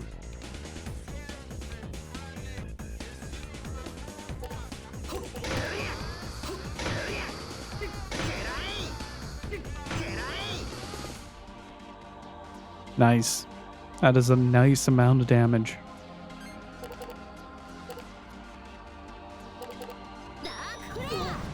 Hit him with some shock out when the walls fell.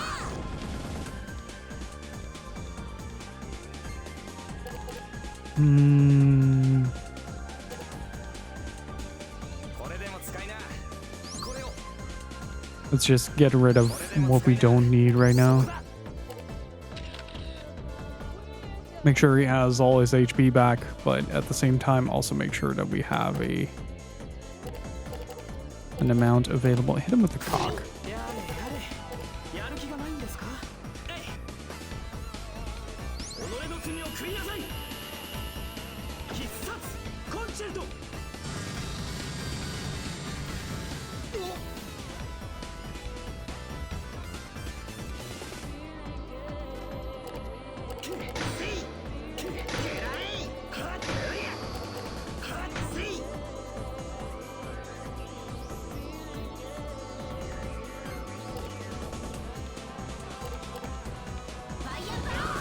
More shackle when the walls fell.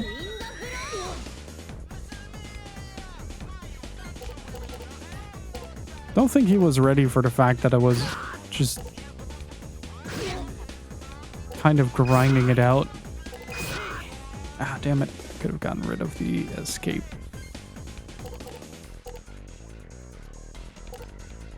Toot. Toot. Toot. That's it. Oh, fuck.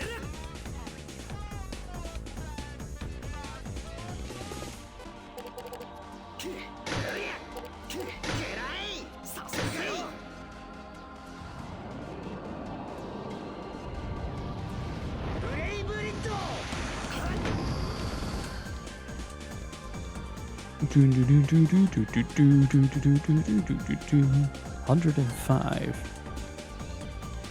What if I just heal that damage? There you go. 140. Get cheesed on. And get rid of the escape. It doesn't work anyway. Man, soundtrack for this game is so good. Yeah. Yeah.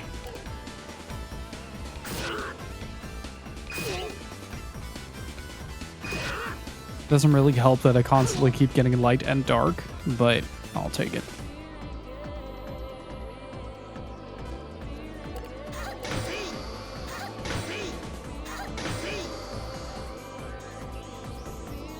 Nice. I block damage good.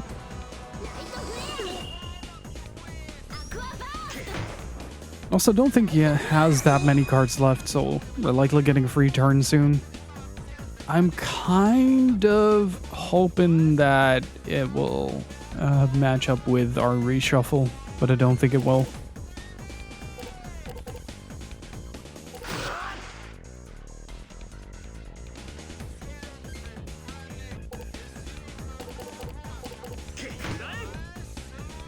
And get rid of the escape.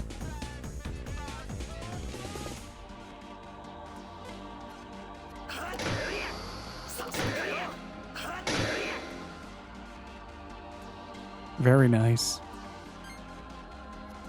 And a 1, and a 2, and a 1, 2, 3.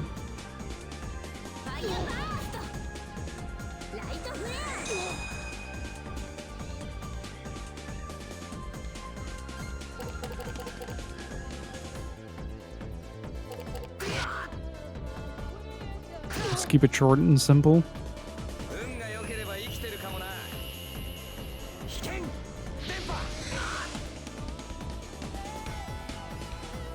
Ooh, that's a nasty amount of damage. Yep. Now he's gonna boost. Let's attack up. Yep.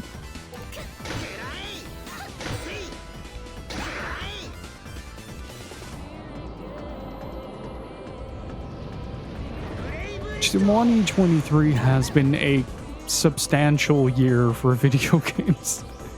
It's been kind of nutty, to be honest. All right, back to top.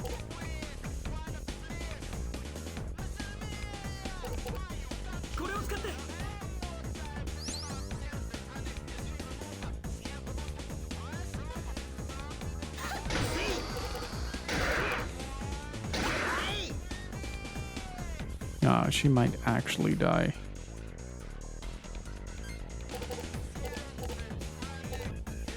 Well, I'm on fire anyway.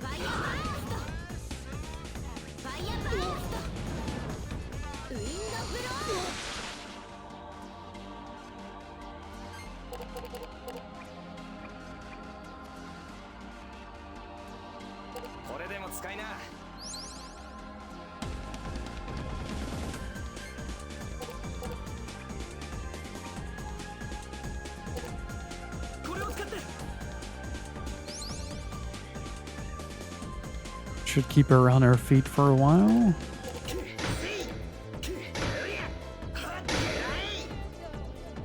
Still 99 damage. That's a bit of a problem.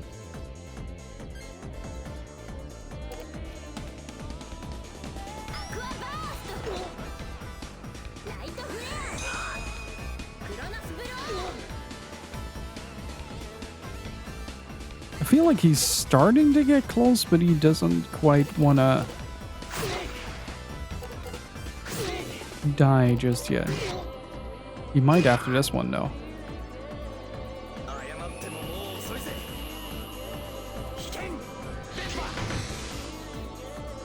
Man, why'd you block that? Would have been good damage. Why don't you just win? Chat, why don't we just win?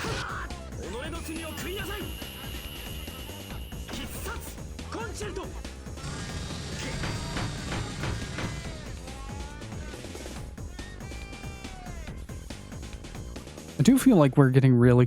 Oh. ただの人間にしてはやるじゃんかさ。そいつらも。でもこれはどうかな。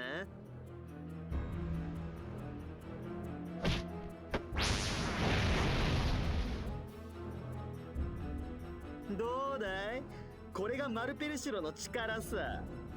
This reminds me a little bit of the Beatrix fight in Final Fantasy 9. マルペルシロの力。そうさ。まだまだ不完全だけどね。呪われし神の力が解放されたらこんなもんじゃないよ。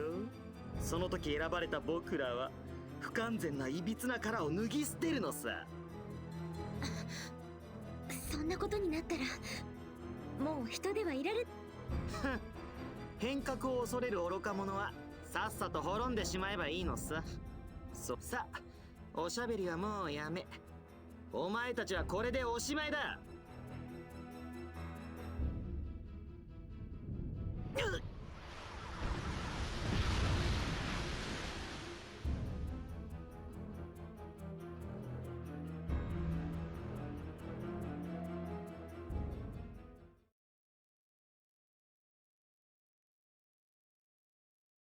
All right.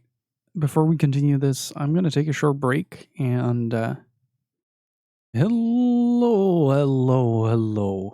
And I'm back. Hopefully everybody is doing well. Worf just set out my headset cable.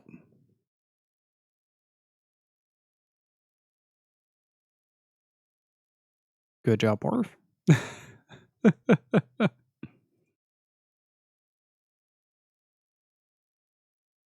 Worf is actively trying to disrupt the stream, so I'd play with him.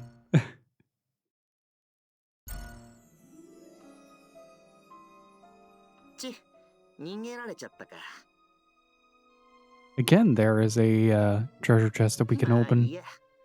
今日のところは見逃してやるよ。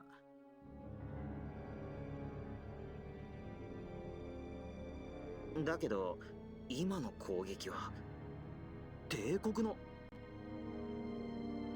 Why? Okay, I was wondering why it felt so obnoxiously warm.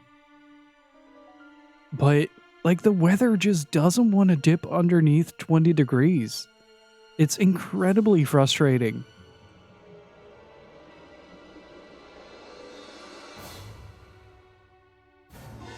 Like, it's what, October 2nd, and we're having 24 degrees out.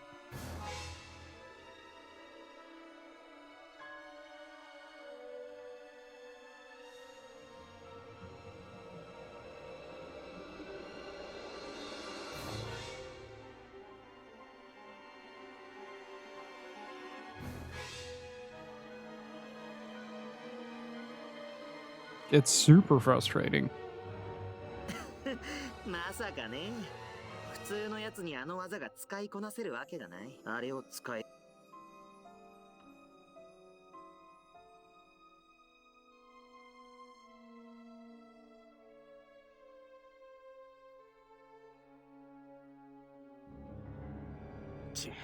余計なことを。もうちょっとでやつをぶちのめせるとこだったのに。あんたは確か。Callus is such an asshole. 滝の村へ来い。お前たちを抱えていくのはごめんだ。Just a quick second.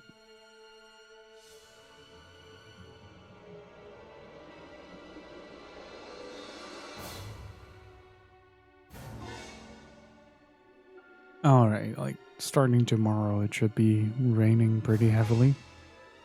Why does it go back up to 25 degrees? I don't get it. Can somebody tell the weather to kindly fuck off? I don't want to have none of that.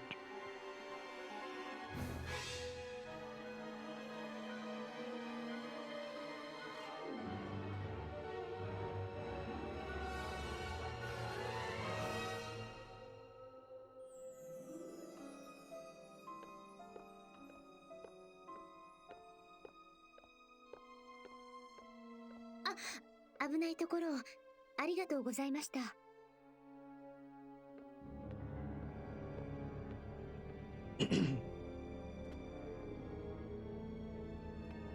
大丈夫かみんな。ええ。僕も問題ありません。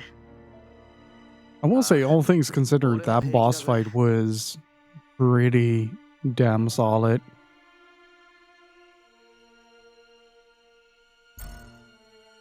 ああ、分かってるって。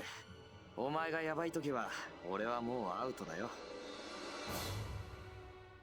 それにしてもあの野郎、マルペルシュロの力だって、今度会ったら必ずぶっ飛ばしてやるからな。あの人、山に住んでるハンターって言ったかしら。どうして私たちを。オロンというやつの攻撃を平気で跳ね返しましたね。よし、それじゃ行くとしようぜ。その滝の村ってのに。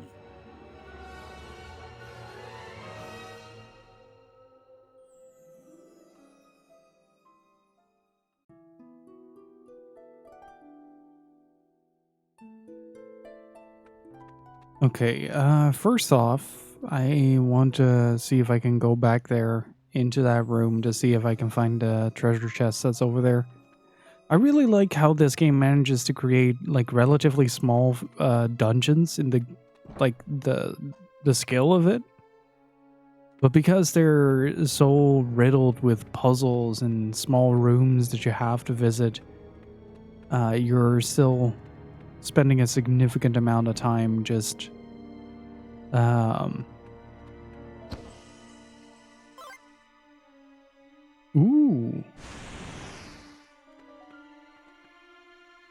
just making your way through.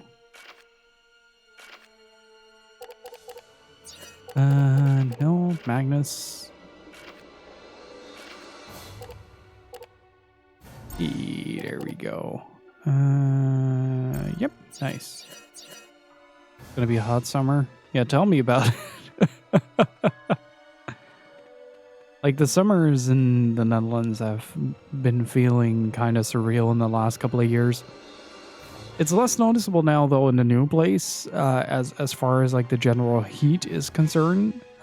Like in the old apartment, the house itself would just start to burn up like crazy, and would just be incredibly uncomfortable to even be there. And this house is like a very gradual increase, so it doesn't like skyrocket immediately, which is very nice. It's such a relief.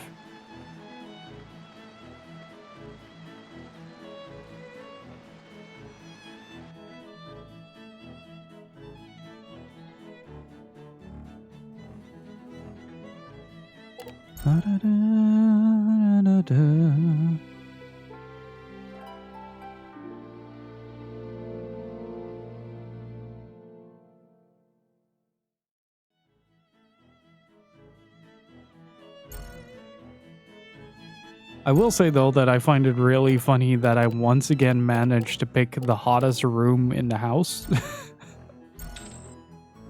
I didn't even do it on purpose. Just, whoops.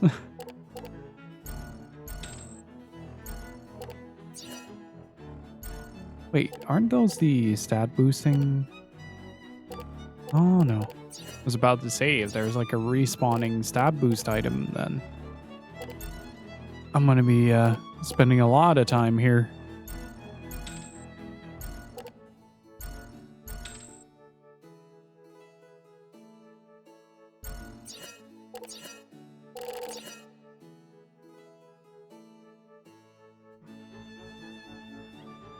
The game room I'm in is the room that gets the most sun, and thus always is hotter than the rest of the house. Yeah, it's the same over here. Like, it's the only room in the house that doesn't have like the double pane windows.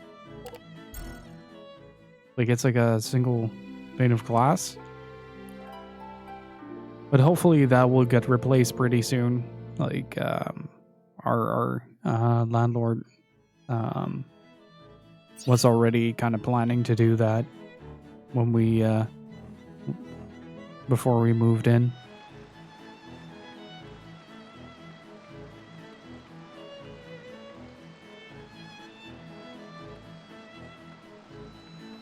You know, one of the things I noticed when I started slowly upgrading my system is that monitors are such a substantial heat source. Like, I really underestimated how much heat a monitor exudes. So I was using a pretty old TV, which gets really freaking hot. And alongside 2 monitors that got really hot. So when I switched out both monitors and cut the TV out of the setup entirely, the room that I was in the old place, would drop by like 5 degrees. It was kind of insane. Like, I didn't even have to cool it down all that much. Well, that's an interesting, like, swampy look effect. I like it. Look at the detail in this environment, though.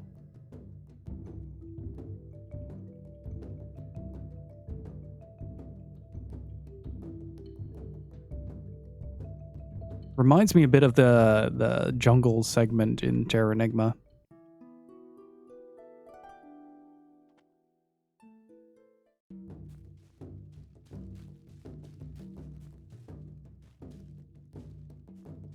Oh, it's like a jungle maze.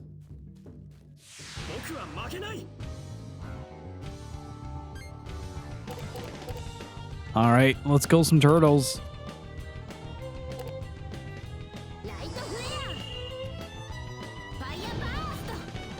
I think both my monitors are LCD panels now.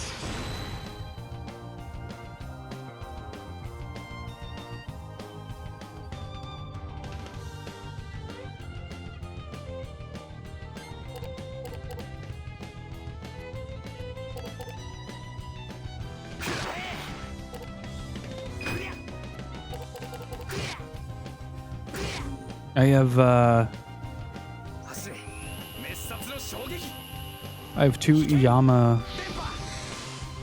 Blackhawks, I think. Because they were like the best at the price that they were at, and I got them at a Black Friday sale or something like that. It is quite nice.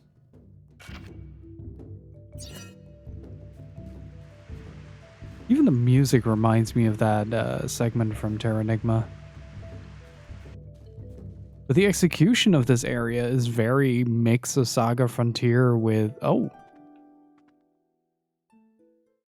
is very a mix of Saga Frontier with the... what was it again? The power plant segment from Mega Man Battle Network. That reminds me, has anybody here played the Battle Network HD collection thingy?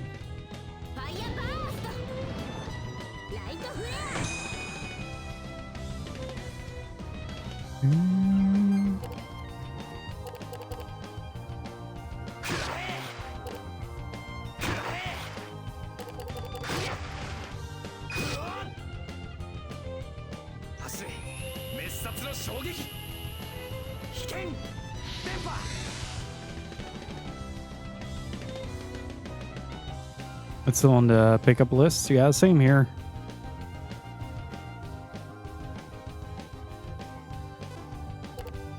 The pickup list is a very slow and insidious killer. Like, it's just an endless amount of video games. Jesus Christ. That is a lot of attacks in a row. Oh, bye, turtle. This one's committed, though. I can respect that.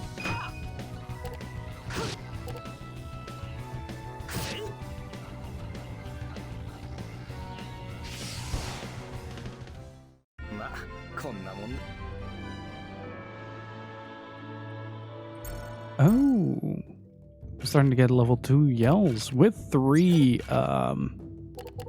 markers on it, with 3 spirit numbers on it. Oh, that's pretty cool. Look at that.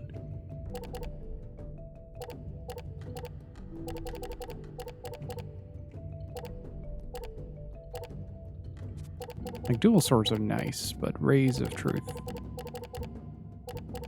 The nicernest. Do I still have shorts? Yes.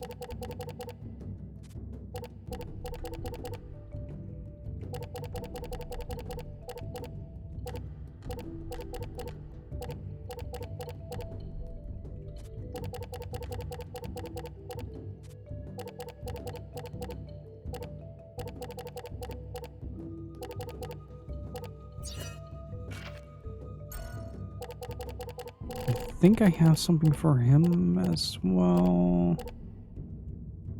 Oh. That's just nasty. The Magnum Coronet.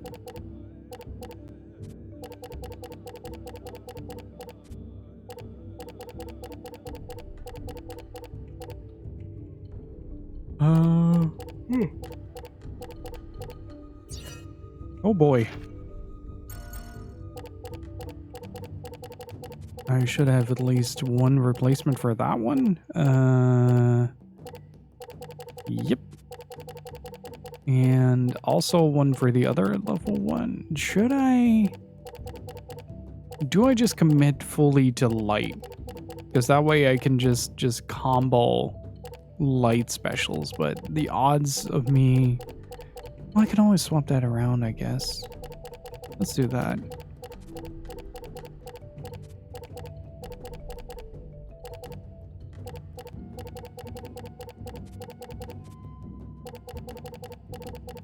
There we go. I have just a lot of light boosted spells. Probably gonna do the same thing with fire, considering this environment. Do I have a fire 2?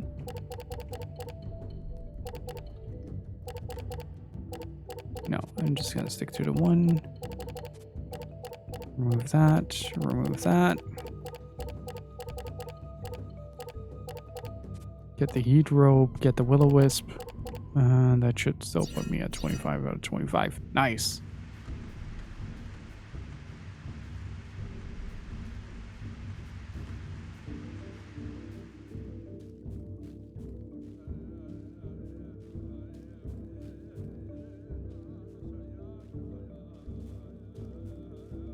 Okay, so do I just follow the path up?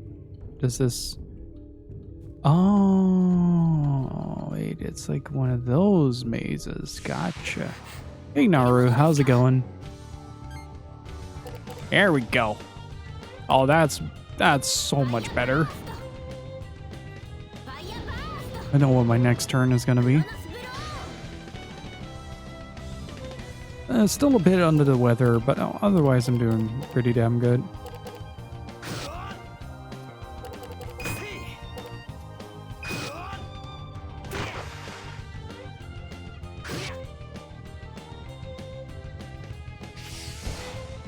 Trouble down.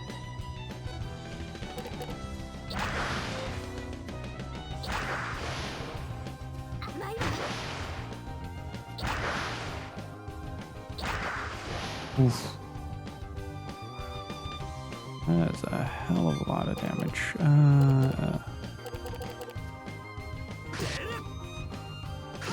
I'll take it.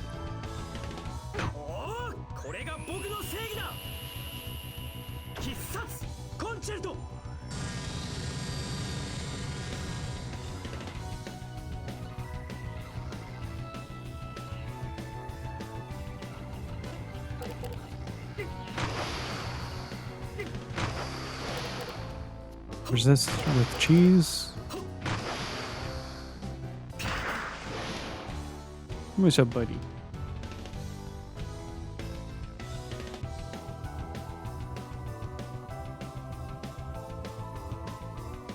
I had to pet Worf.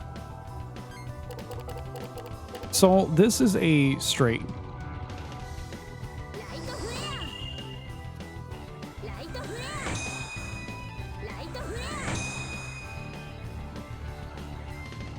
You get a 28% bonus damage on top of that.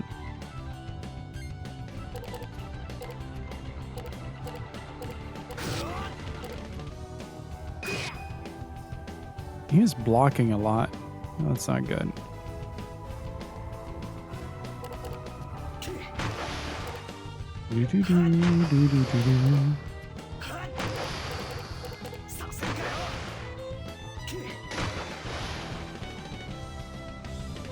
And back under the desk he goes. Every time he does that, I'm so scared that he pulls out a cable.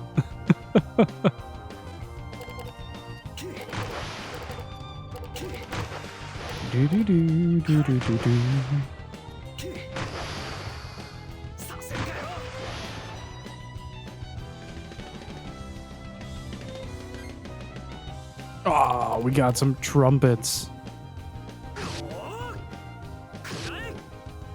Oh.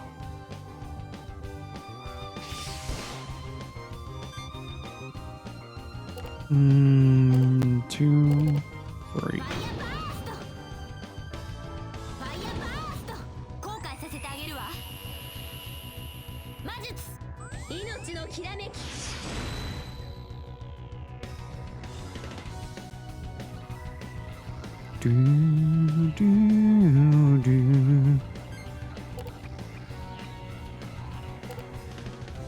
Oh, triple honey. Nice. I'll take it.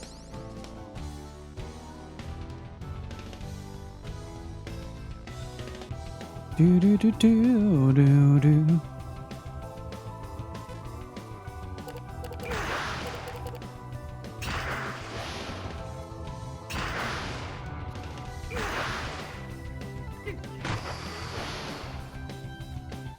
Can't believe I can guard with a cock. I'd almost say it's a dick move.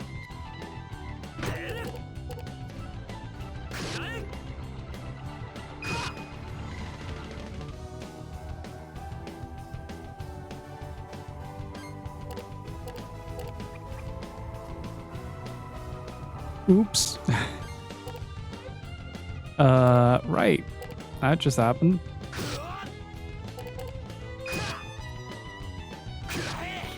Would there be a cock block? You know it.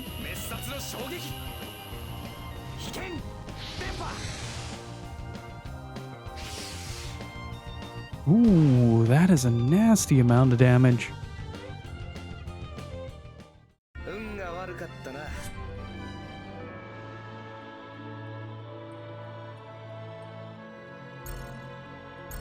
I'll take that.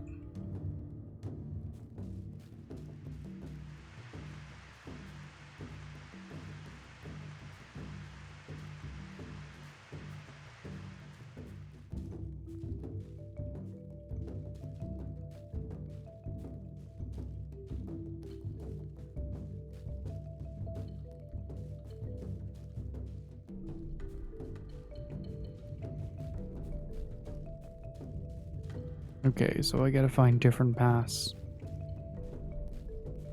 to move forward, right?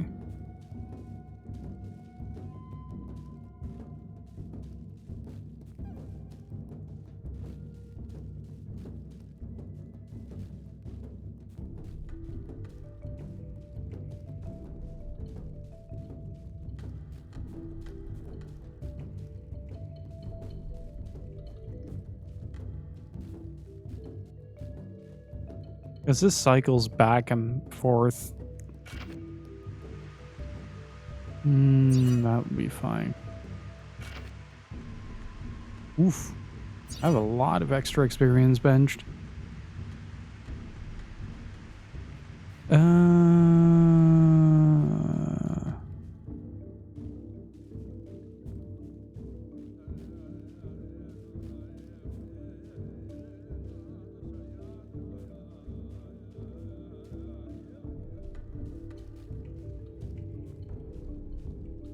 Okay, how do I progress here?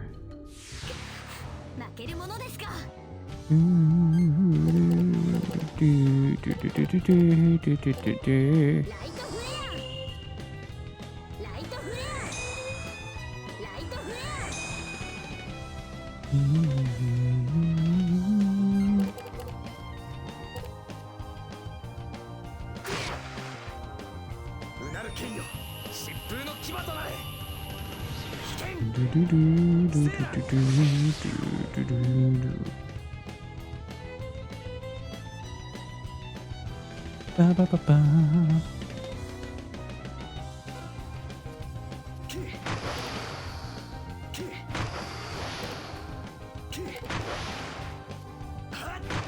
I need to work on my defensive. I'm taking way too much damage during these segments.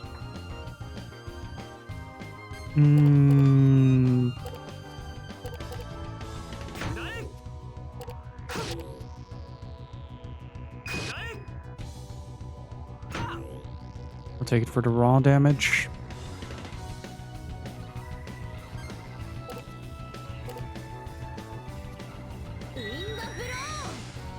Oh, that works. I'll take it. 実力を知るのが遅すぎたよう。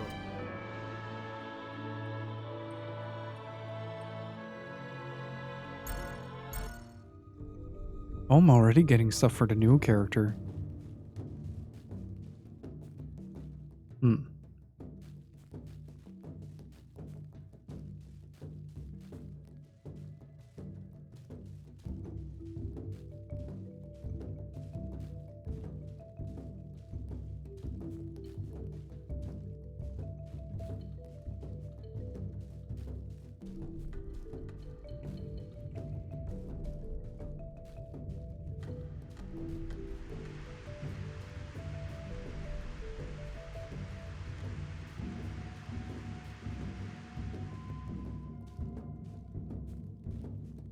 So, wait, what do I do here? Shit.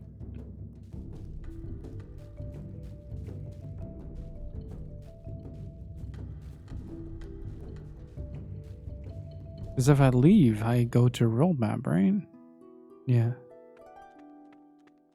Alright, let's refresh ourselves a little bit at the save point here.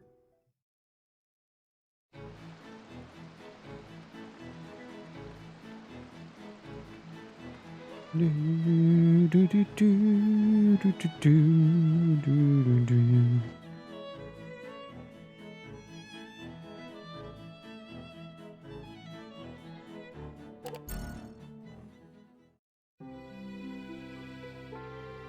can't believe it's already October though. Time flies so fast.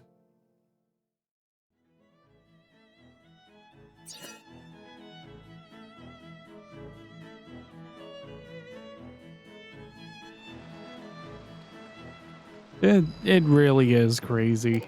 Like it's been kind of surreal.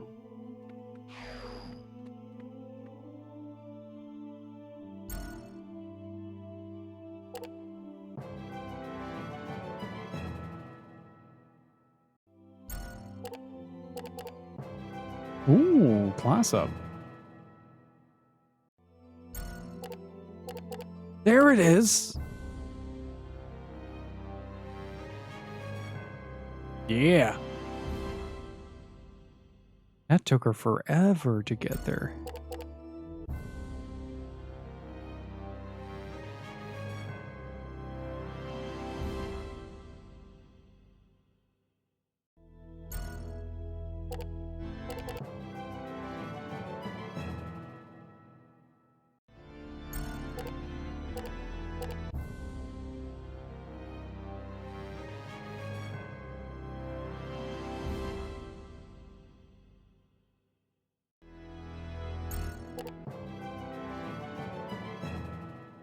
All right, everybody is at least a little bit leveled up.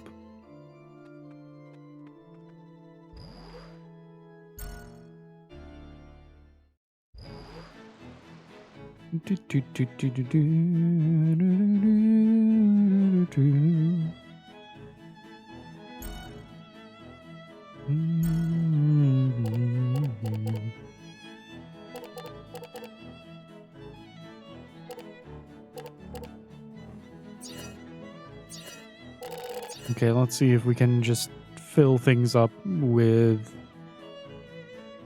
a few other spells. I have been getting the feeling that at least Loud has some issues with either having too much defensive or too little.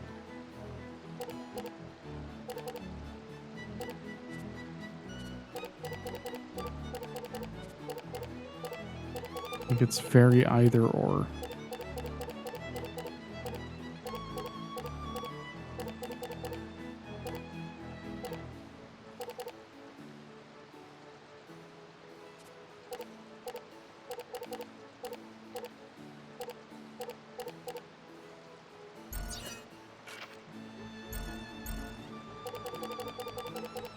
Oh, she immediately went to 40. What the hell?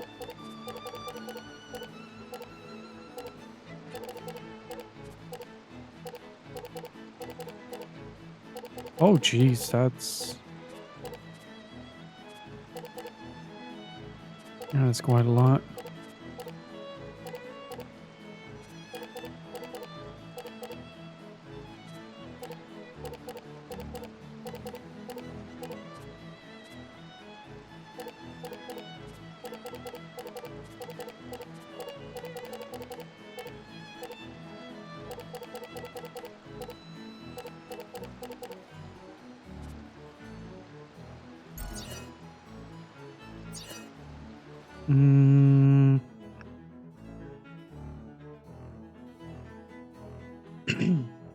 If you looked at Stace's bone totem, loin.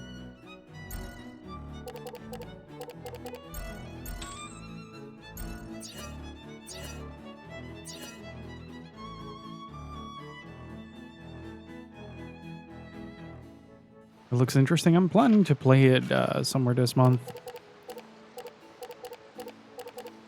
Probably after another code is done.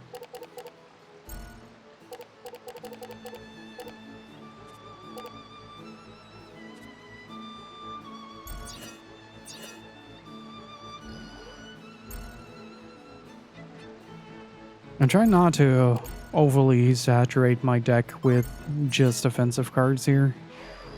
Get the feeling like that's a bad idea.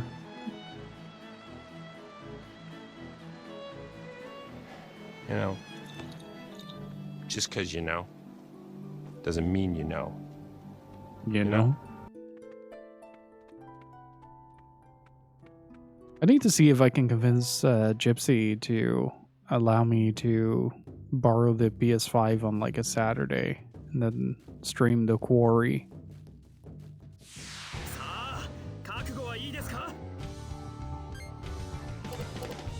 Do do do do do do do do do do.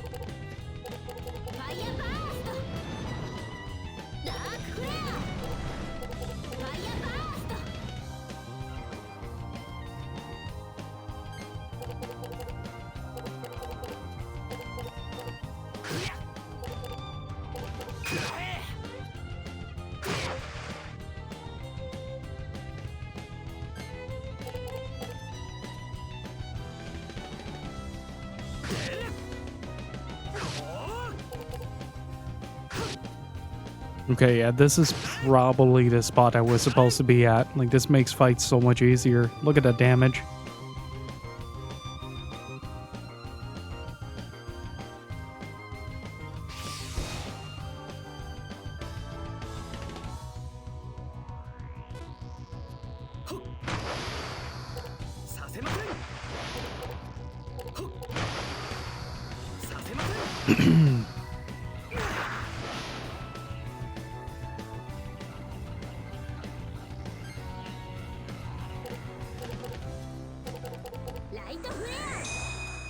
Well, so far, no real luck on the spellcasting side, unfortunately.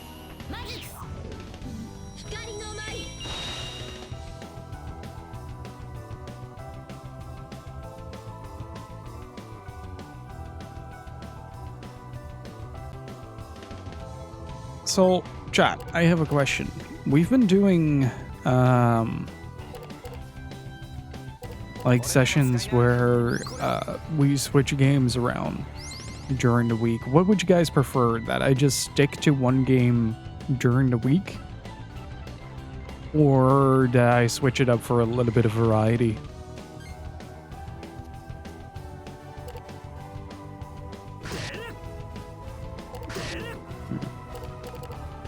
I'll take this.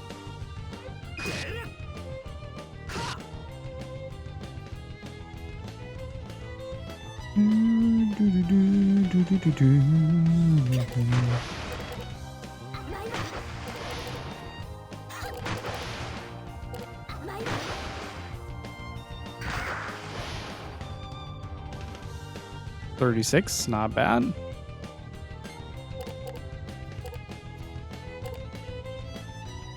Ah, out of order. Out of order. That's too bad.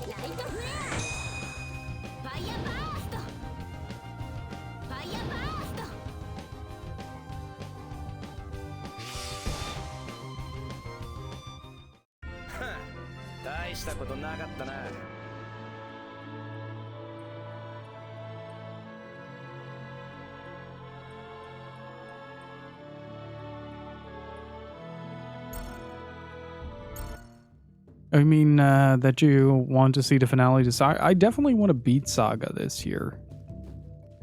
We still have one playthrough remaining.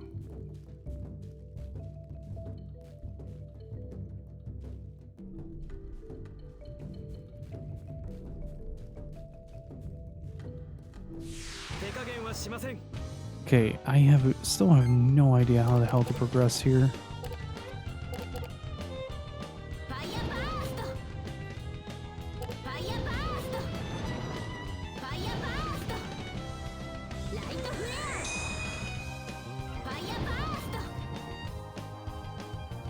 It's 301 damage. I'll take it.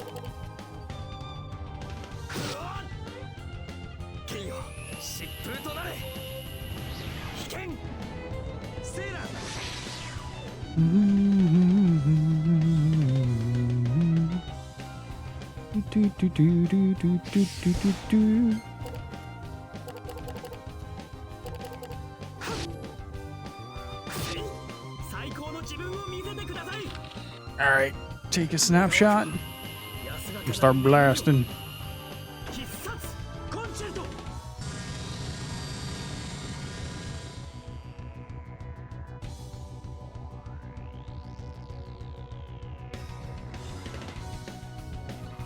Oh, okay, bye.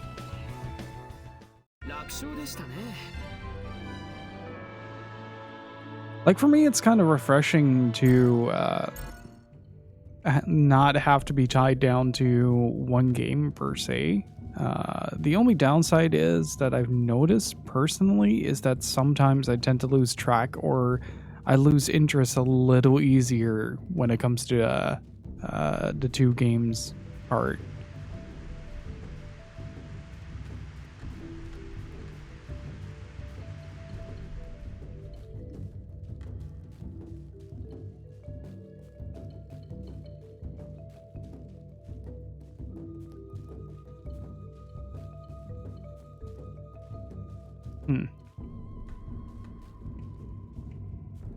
Why can't I?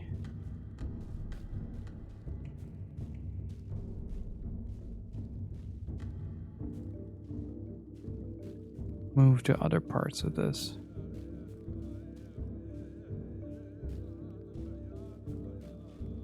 Can somebody maybe help me out with how to progress here? What do I need to do?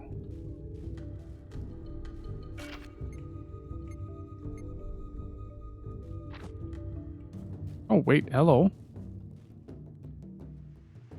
It's no good. I forgot to bring a landmark stone to guide me through. It's impossible to get through this jungle without one. Oh, cripes, my girlfriend is waiting for me in Opu. I want to get back to the School of Magic to get the landmark stone from the principal, but I can't get it out. I might die here. Didn't I get a landmark stone, though?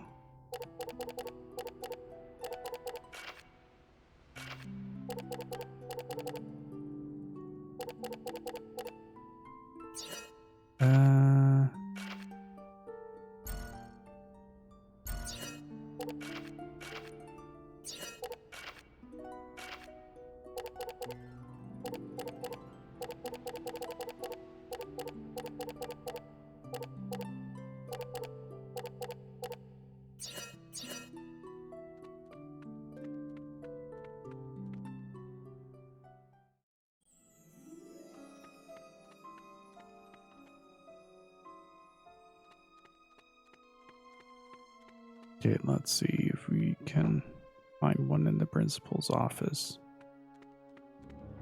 Don't remember seeing a stone wedged somewhere.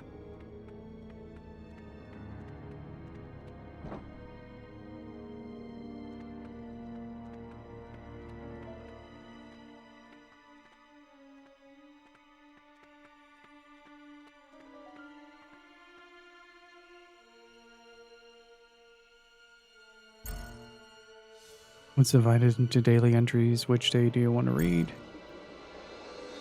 I'm the head librarian of the Library of Magic. I'm strict and I'm sensible, but I'm still a man. I'm the receptionist who started working here the other day is really cute. I can't possibly let my wife hear of this, but M just drives me wild. When I'm in front of M, I get tongue-tied and turn red, as if I was a young man again. As if a good 30 years have been shaved off this old body of mine. I've never been good at keeping secrets or hiding things, especially from my wife. I have to make sure she doesn't find out about my fascination with M. She usually has a keen sense of finding out these kinds of things on her own. Boy, oh boy, I know that better than anyone. Am I that bad at hiding things? My wife has been giving me strange looks and seems a little suspicious. But I don't think she knows anything yet. I finally mustered up the courage to ask M out to dinner. Luckily, I'm a well-educated man. Even an old man like myself, if intellectual, can be attractive to women. I'm sure glad my parents constantly urge me to study day and night.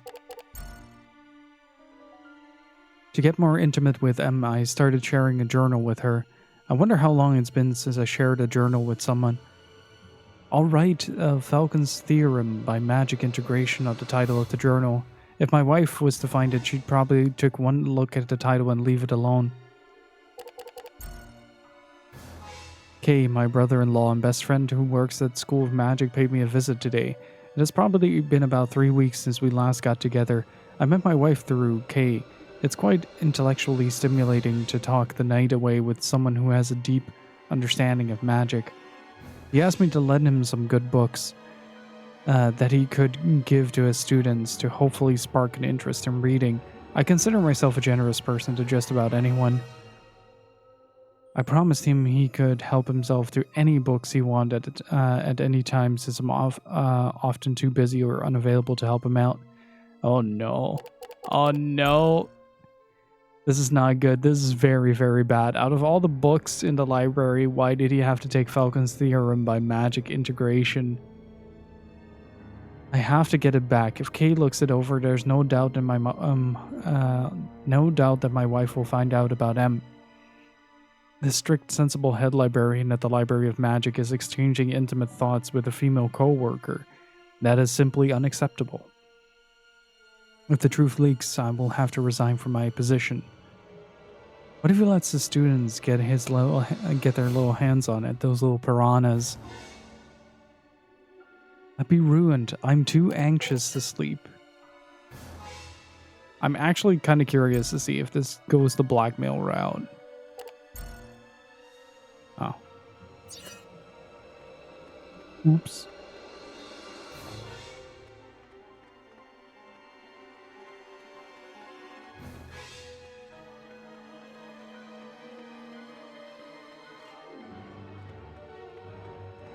Oh, I forgot to mention that I think it's next week, Friday.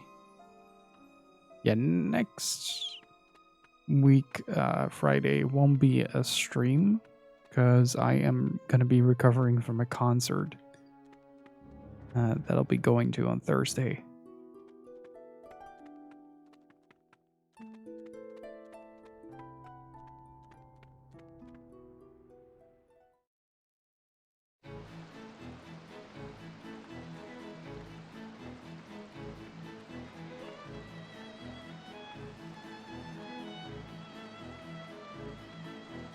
Going towards Perth anymore, it's fucked. And we're going to see Poets of the Fall for the second time. I'm very excited. Fucking love Poets. They're doing the new soundtrack for Alan Wake 2 as the Old Gods of Asgard. And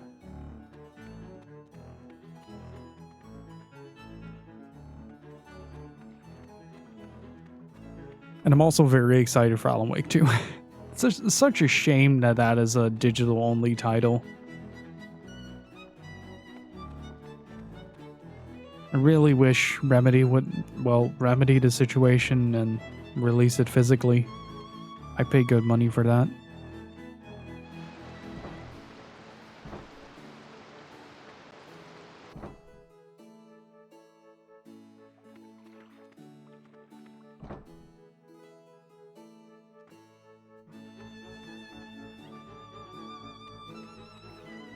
I'm also pretty curious to see what Dragon's Dogma is going to do for a collector's edition.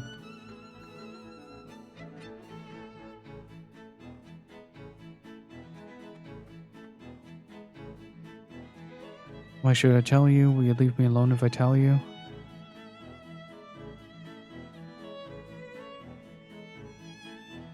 You're acting like a little kid, you know, please have some manners.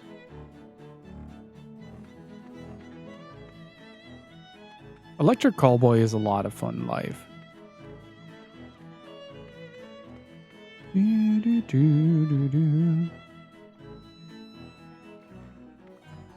Okay, I need to figure out how to get the landmark stone.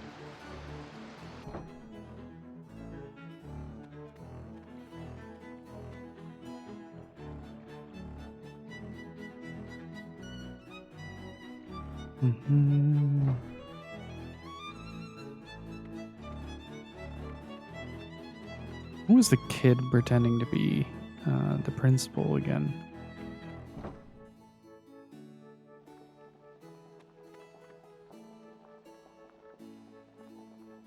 And the principal here at the School of Magic, I knew you'd come. Actually, I know everything. You wish to travel through the Hollow jungle to get to Opu, don't you? Take this landmark stone, it will enable you to go through the jungle. Yes! Don't take me lightly because I'm young. You obtained a valuable item. There we go. I thought I remembered something about this part. And I was getting stuck here as well when I was a kid. But like, seeing the requirements, like, yeah, it makes sense. I'm not bright as an adult, and I wasn't bright as a kid.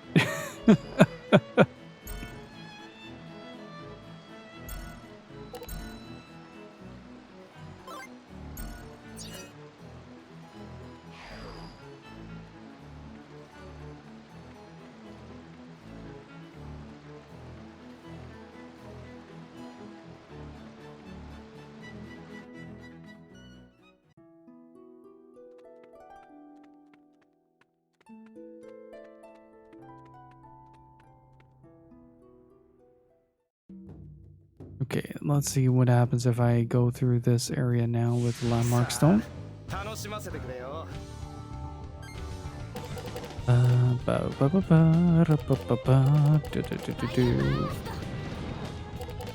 it.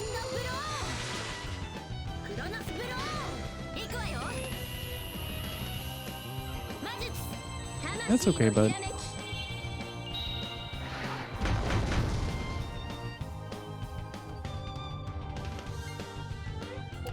Yeah.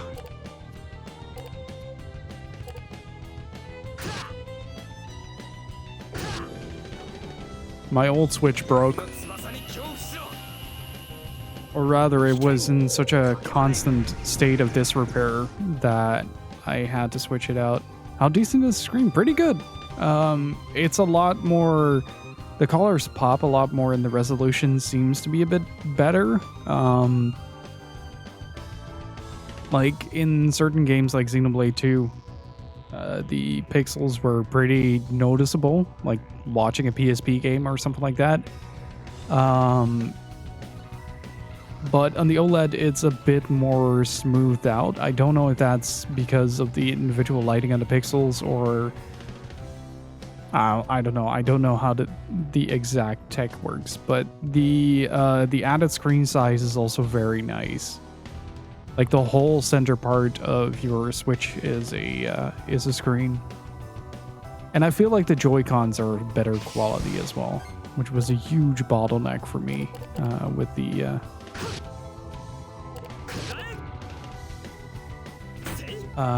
the first model Switch.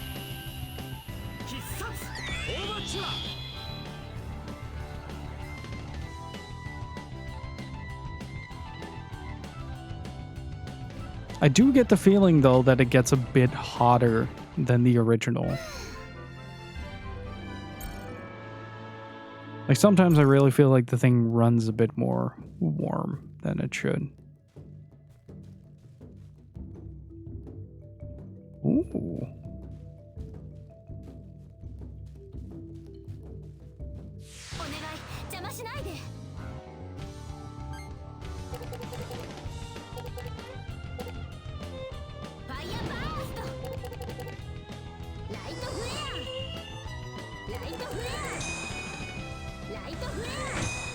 But it is a pretty decent console. Like, as I said, when I got it, I still feel like this should have been the Switch from the get-go, not that piece of shit base model.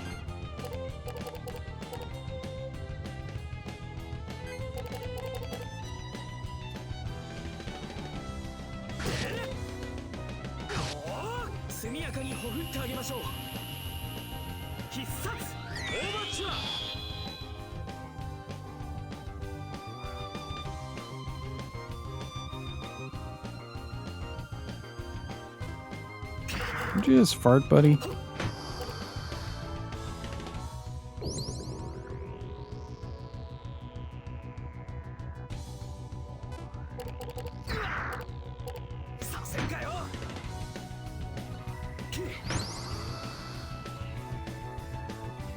So yeah, like it's one of those situations where, like, if you don't have a Switch, get the OLED. For the love of God, get the OLED. Like, it's so substantially better than the base model in terms of just the execution of the hardware itself. Like, it doesn't matter in terms of hardware specifications. I think they're pretty much the same. But as far as just general execution on it, like, the build quality feels sturdier, the dock feels better.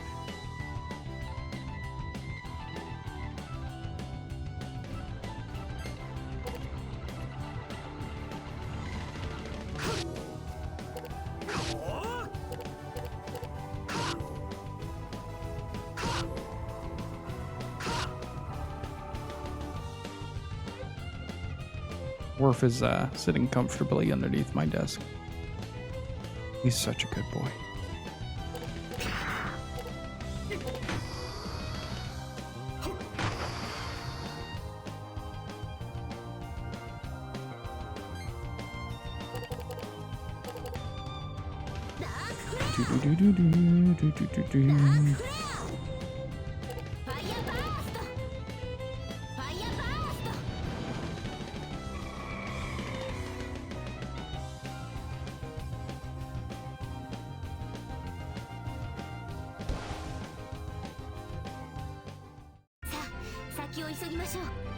$174, that's a decent experience count.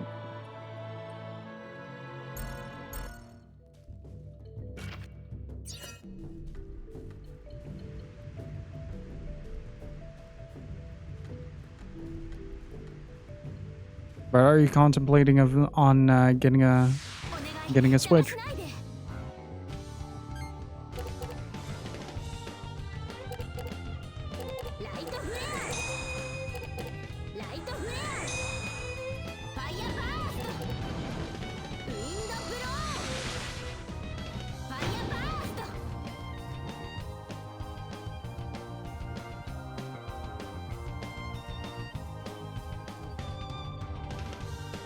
Not sure I kind of wanna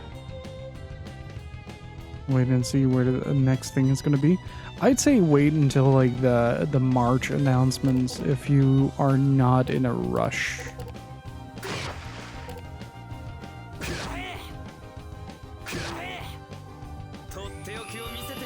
Yeah, if you don't have a Switch yet, get the OLED.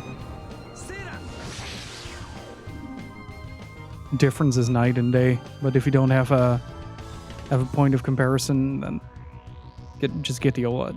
Spend the extra few bucks and you're golden.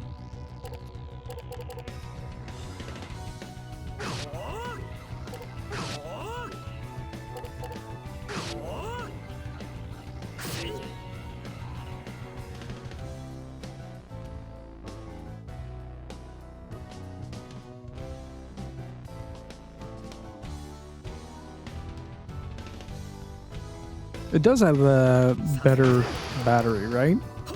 From what I remember. Cock blocked.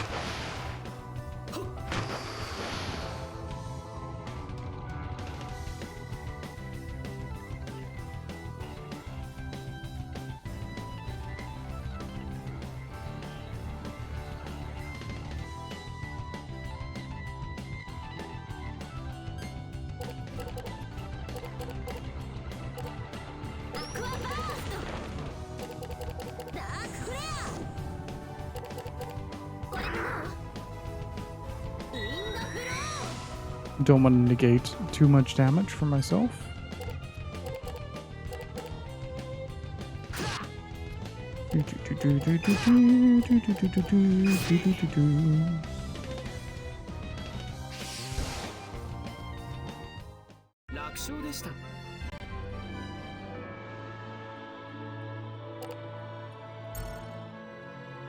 But yeah, if you're still hesitant, just wait for the potential March announcements, like with the rumors of the Switch 2 being in full force. Like I reckon that we might actually see something soon, especially if it's back compat. Oh, the Ethernet port is in the dock. Yeah, that's true. How's it going, Hope? Ah! Almost missed my turn. If you guys can do me a massive favor, please do go follow up the comfiest man on Twitch at twitch.tv/hope. Lystrash. That R messes me up so much every single time.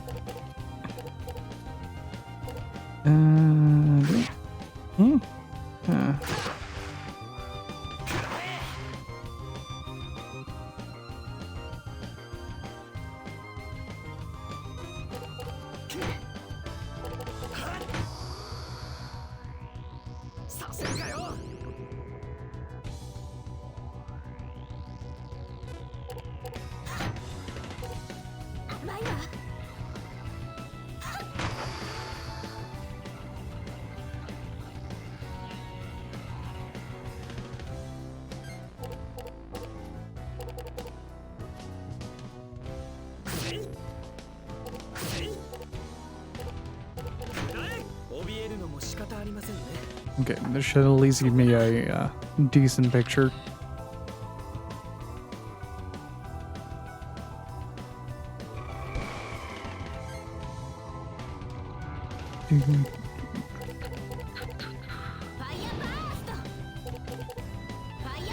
Let's complete the cycle of darkness.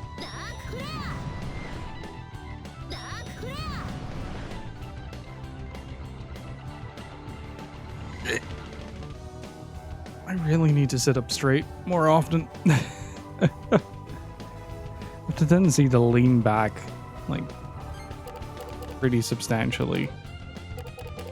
It's not good for my back.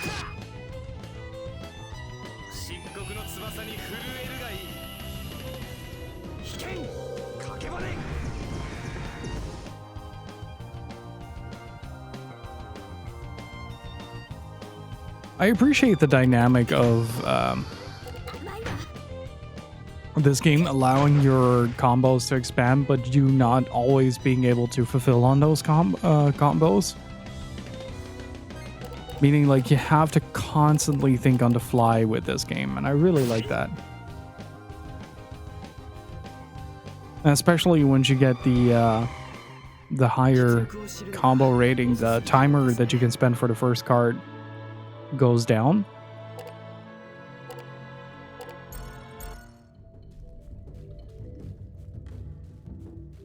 So you start off basically having unlimited time to process, but now it's like 10.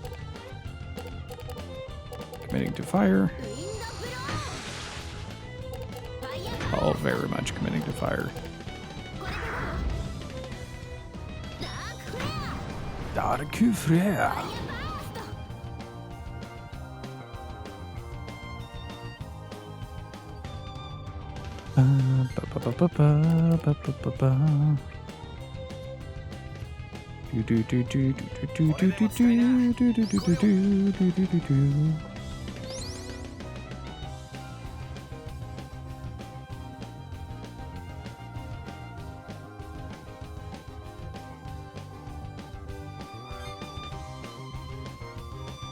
His name is Loon. Hey Takeda, how's it going?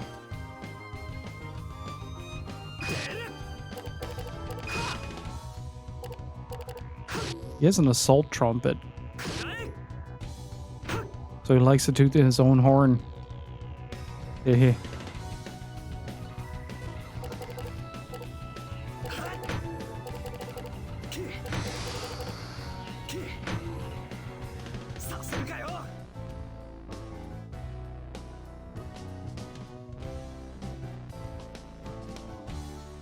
Alright, let's see if we get... Oh!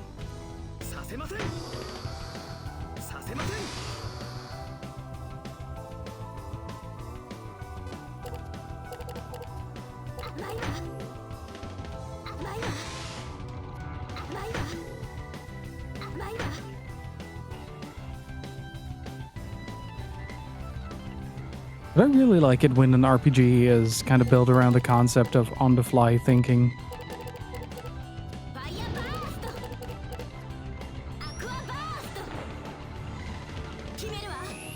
It creates a very different dynamic. It's kind of like with Shadow Hearts, where you can control the ring.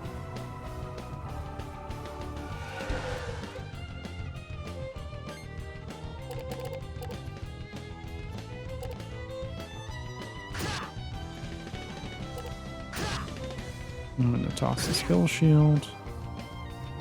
Still 208 damage. That's not bad for a 3-point. Toot, toot. Wait, what is that? Oh, dried flowers. Gotcha. Hey, that's number 2. This music sounds very similar to the Eternal Sonata battle theme.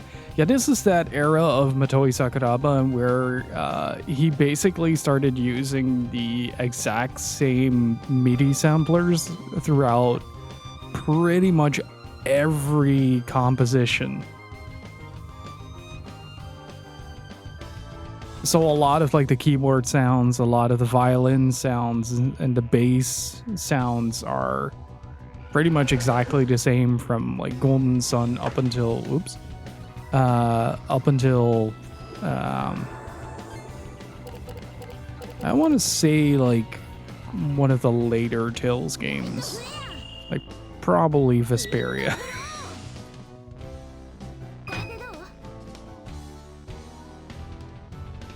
Oh, because he blocked that one, the other one didn't go through. Makes sense.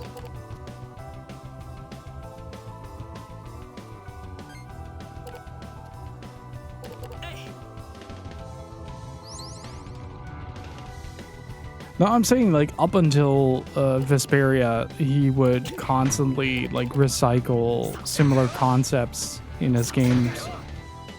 Like Vesperia also has a lot of themes that kind of overlap with previous Tales games in terms of their composition and motif use.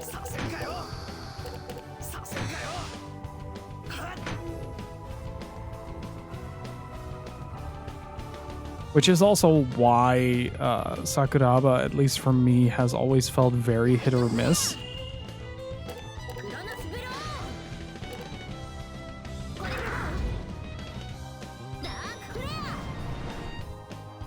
Like, he has some really good soundtracks, but during that era specifically, he did a lot of the same things. So, like, it becomes really difficult to differentiate, like, a Baten Kaitos theme from, like, a Star Ocean battle theme from Eternal Sonata to Tales of... Because this also has motifs similar to,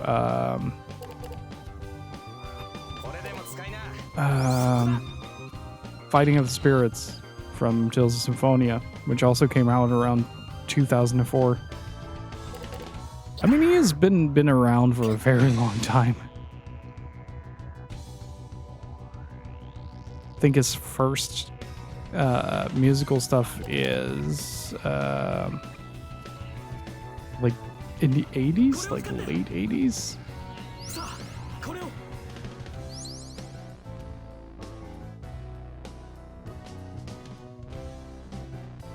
Yeah, on Arcus and Zaten.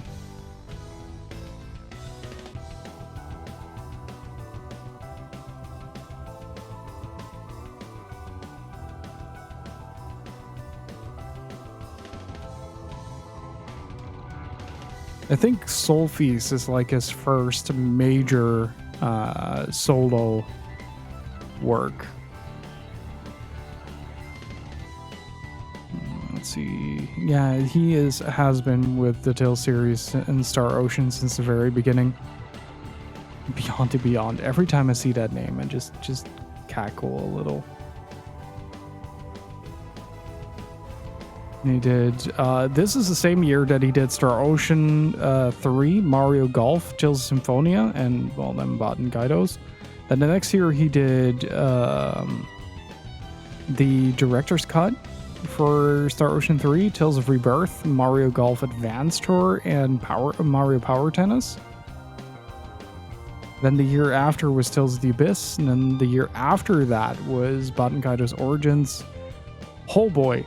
Baten Kaitos Origins, Valkyrie Profile Lenneth, Tales of Eternity Online, Valkyrie Profile 2, Silmeria, Tales of the Tempest, and Tales of the World Radiant Mythology. Then the year after that was the remake of Star Ocean 1 and Eternal Sonata. So in that very short amount of time, you get so many similar sounding soundtracks.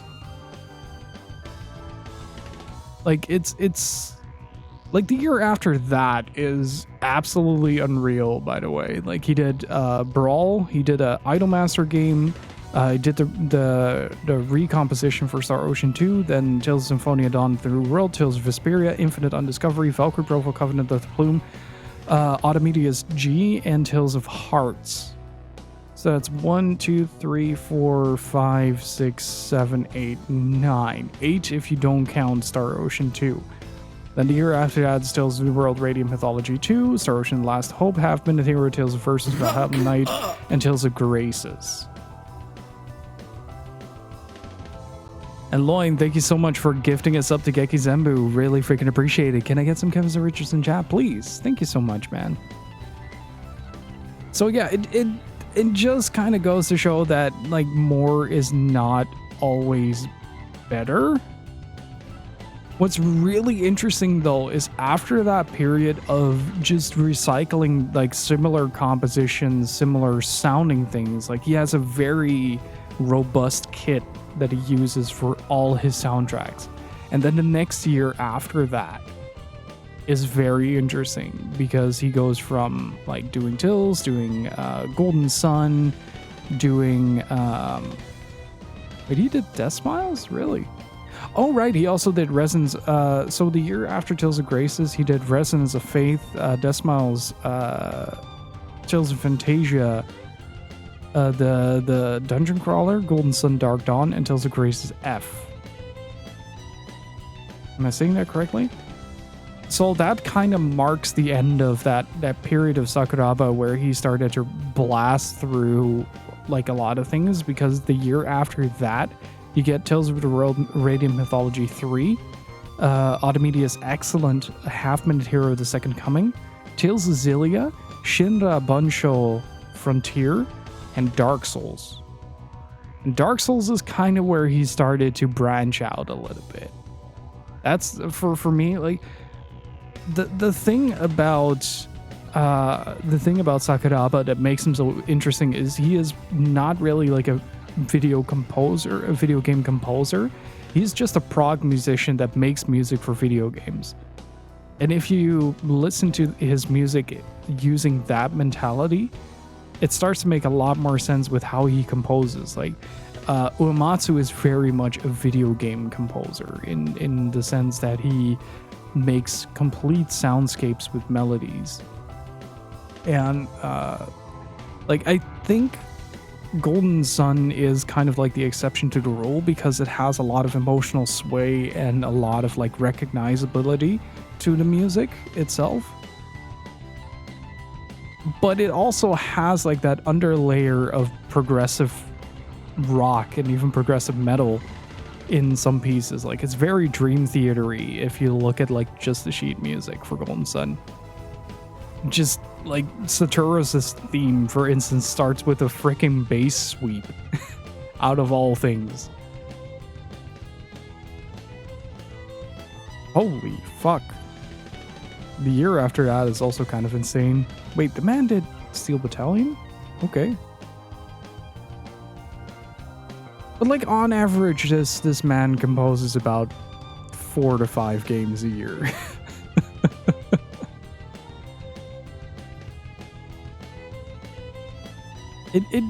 It makes sense why a lot of it sounds recycled.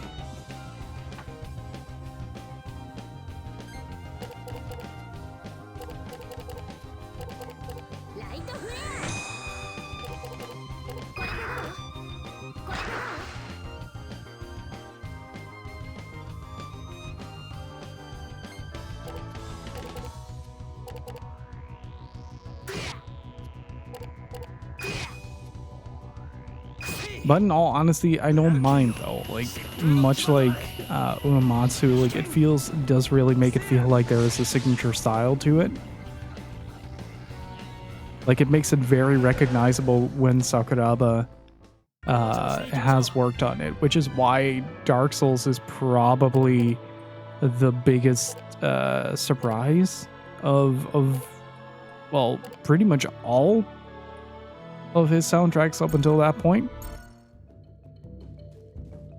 Like, the closest comparison I have to something like Gwyn's theme for me would be something like Elemental Stars from Golden Sun.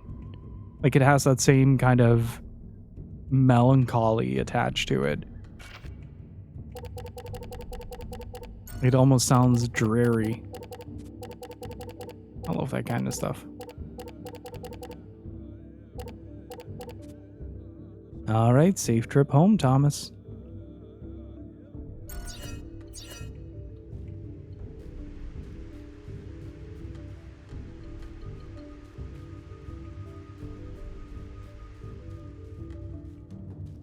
Okay, where do I go from here? Man, this area is not all that well designed. Visually, that is.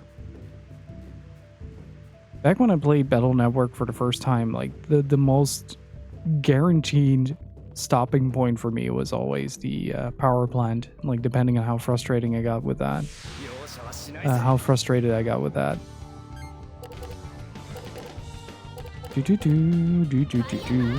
Fire!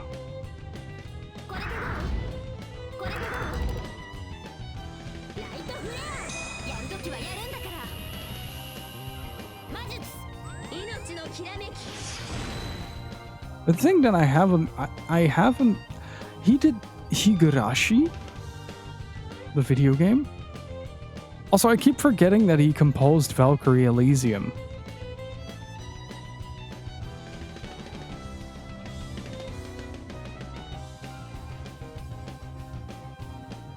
I was like, who is Michiko Naruke again?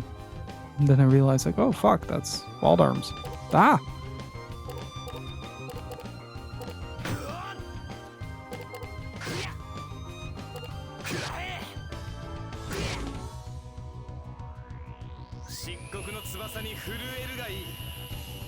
I played through Battle Network 1 kind of recently, and that one irked me a lot. Yeah, it's one of the most terrible pieces of game design in the entirety of the Battle Network series. And that's saying a lot because Battle Network has a few choke points.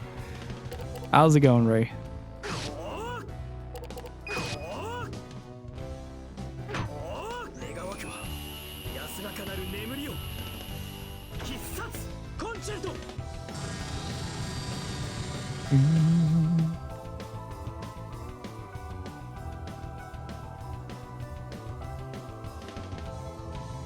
It's very, very nice to see the hit rates hit substantially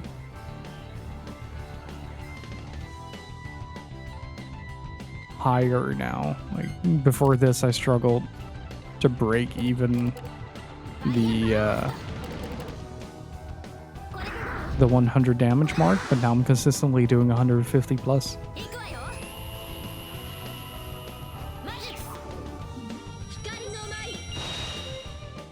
One of the things that I really do like about Battle Network 1, though, is that if you have enough patience... Oh, hang on.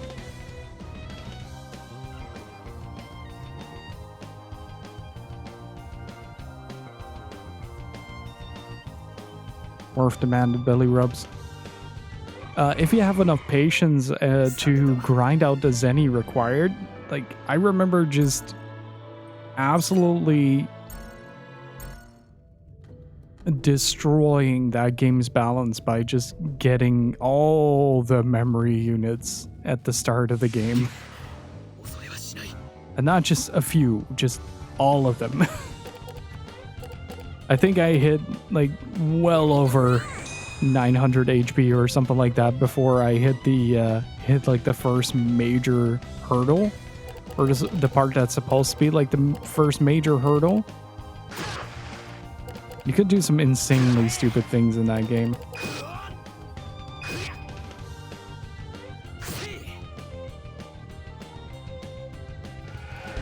And it has one of the best renditions of the Battle Network main menu theme. I absolutely love that main menu theme.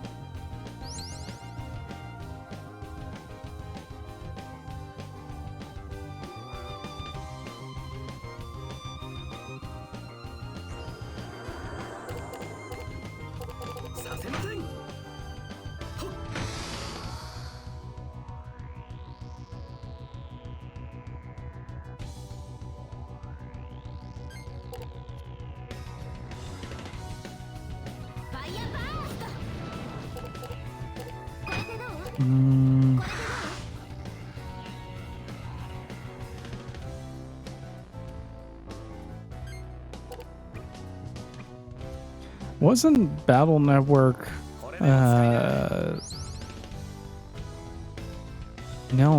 they're all GBA games, aren't they? I never realized how expansive that series was until years later.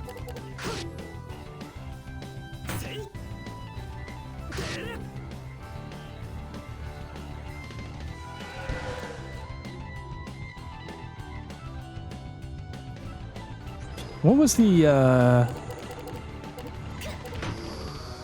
that was the NT Warrior game, right?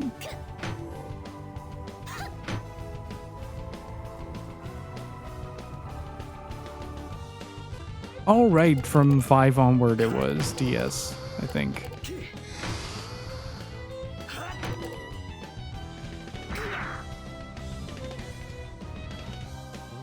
What's in the collection now? Like Battle Network 1 to 4, right?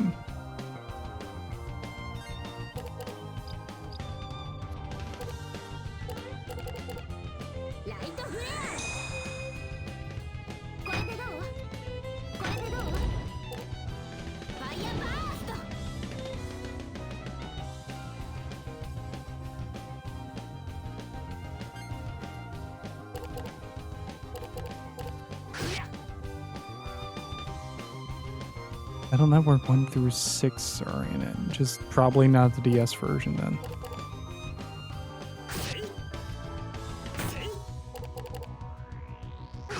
What's up, buddy? Nope. I have to kick me out of my seat. No biting the toes.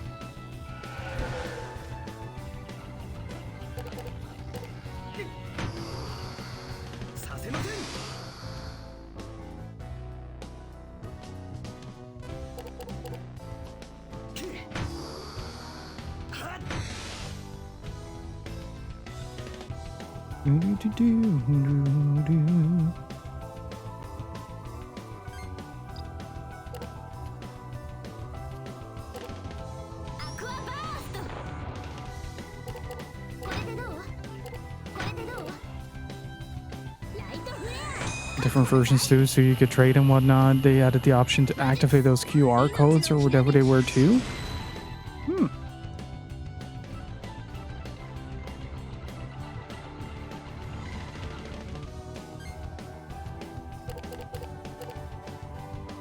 That's all I got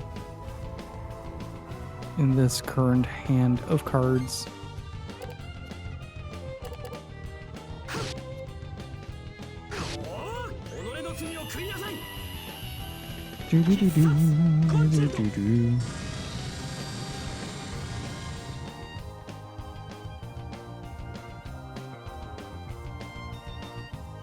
Oh shit, he's still standing.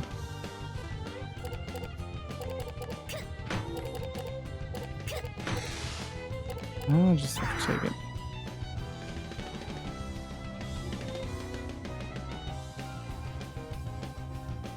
Damn. I can't beat them fast enough. That's the problem.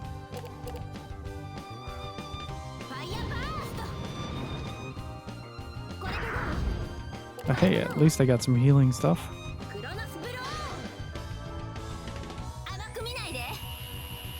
I'll have to check which versions I have, because I have a bunch of like random Battle Network cards that I kept finding throughout the years. Like we have a bunch of shops that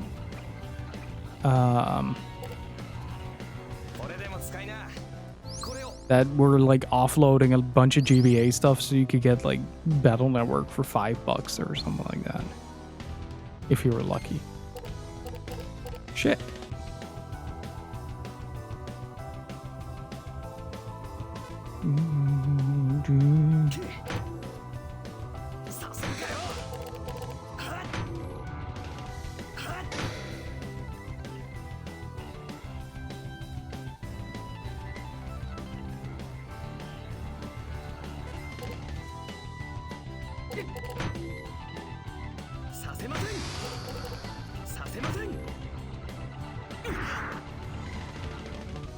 There we go. That should clear up both our hands quite significantly.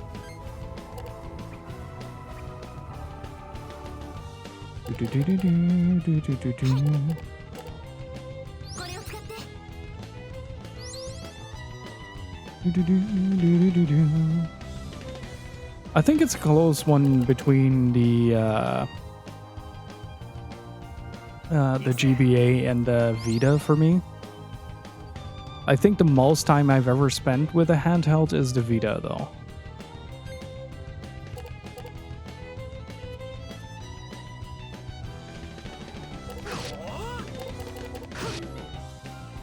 Ah, shit. Could have added one more.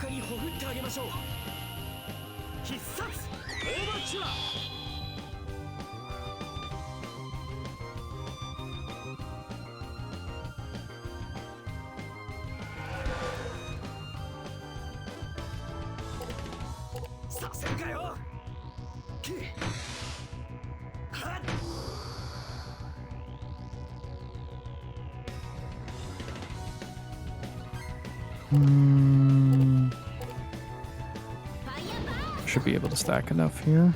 Ah, man. Oh, nice. Can finish it.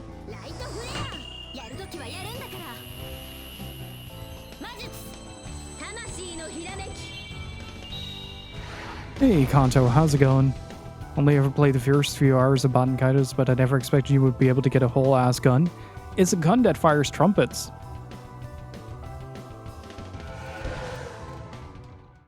ま、こん I think my if I would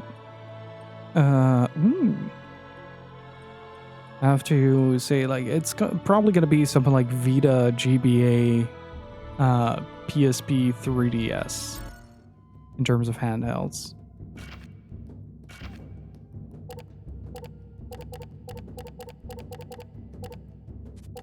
Let's get the silver sword in there.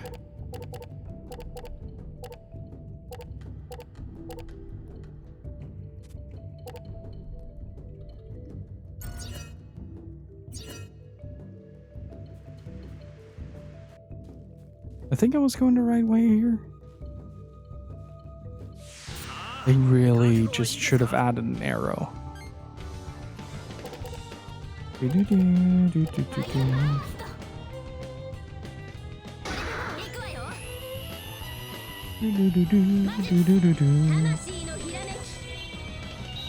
Oh, hello. Hello.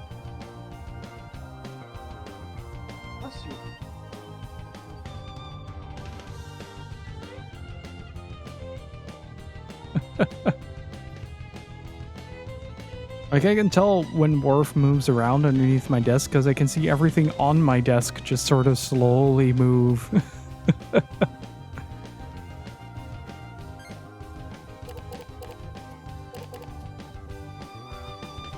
I love the dog, but he can be a bit of a hazard.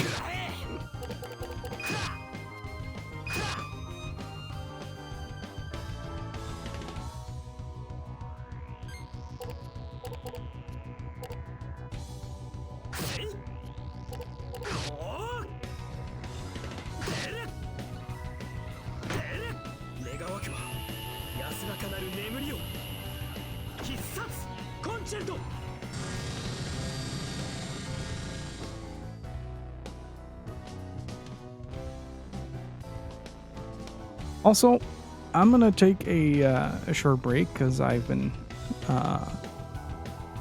not paying attention to the time, and I'm gonna give the dog some. Yes, you're getting food. I'm gonna feed the animals real quick, so I'll be right back in about give me like 5 to 10 minutes. All right. Alrighty, I'm back for a bit.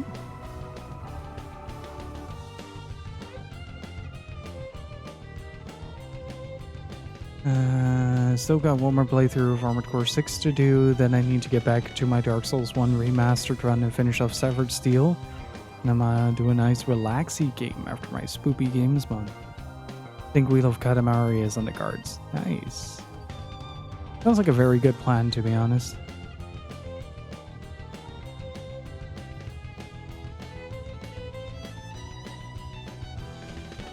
Yeah, I don't know. Like, I've been wanting to get back into Armored Core, but it causes my hands to hurt after like 2 missions or something like that. So it's a very slow, meticulous process, and it doesn't feel as comfortable. So I've been kind of postponing continuing that.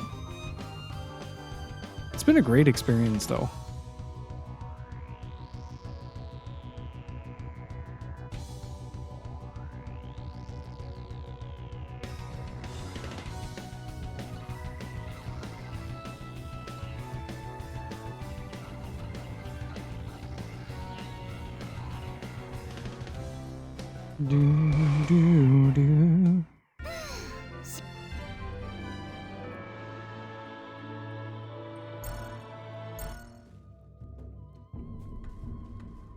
Still got like 15 minutes. Do have to find a new save point though. Oh wait, like I see how this go.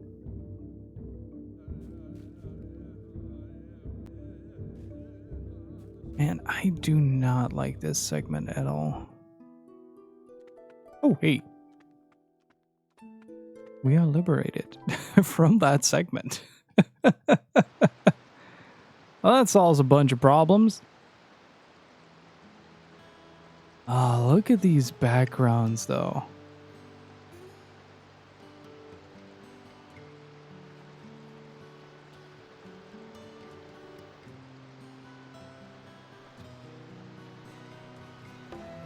You people must have come to see the 30-year festival. If you're thinking of going to the Celestial Tree, you can forget about it. Only keepers are given free access to the tree. Even when we villagers have a hard time getting in.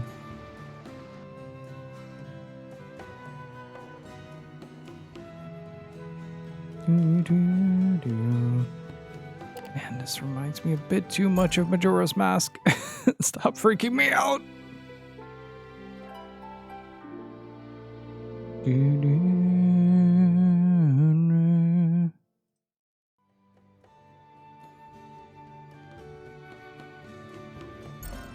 Alright, what do you guys got?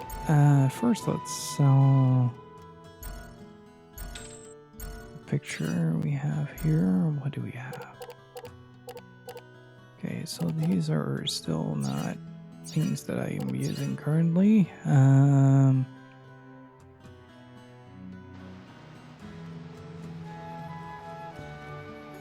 Hey buddy, did you finish your food?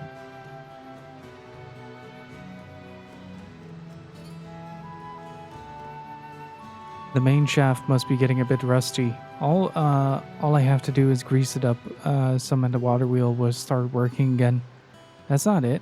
To make that thing work again is going to require more drastic repair. I'll have to.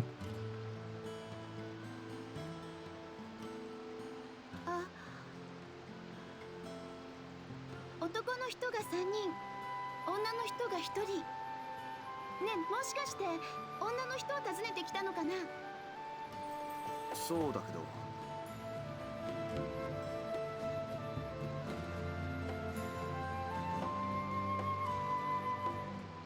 とっても強くてかっこいい人？そいつはどうだか知らないけどな。君は？あ、ごめんなさい。私はメイフィー。天の木の森版よ。まだ成り立ての新米なんだけどね。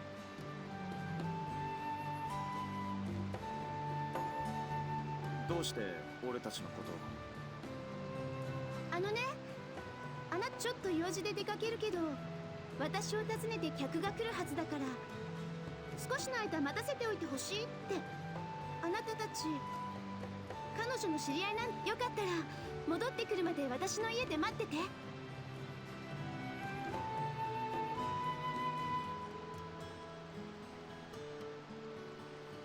こっちよ。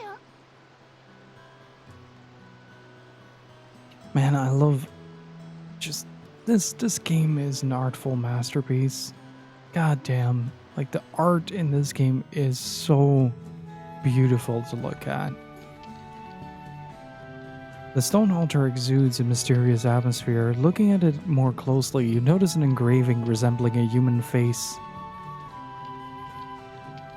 The large device is probably linked to the water wheel outside. Even if you pushed or pulled hard, the cogwheel probably won't budge now.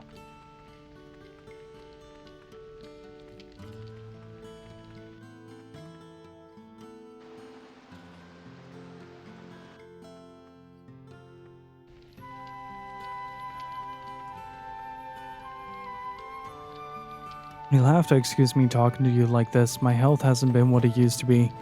With this frail old body of mine, I doubt I'll be able to leave the bed to see the celestial flowers, even if they bloom. What are you saying, Grandma? You'll get better. I promise. I'm praying for you every day. Oh, why don't you let the travelers hear your story about when you were a keeper? You enjoyed that story? Well, travelers, would you like to hear an old woman's story?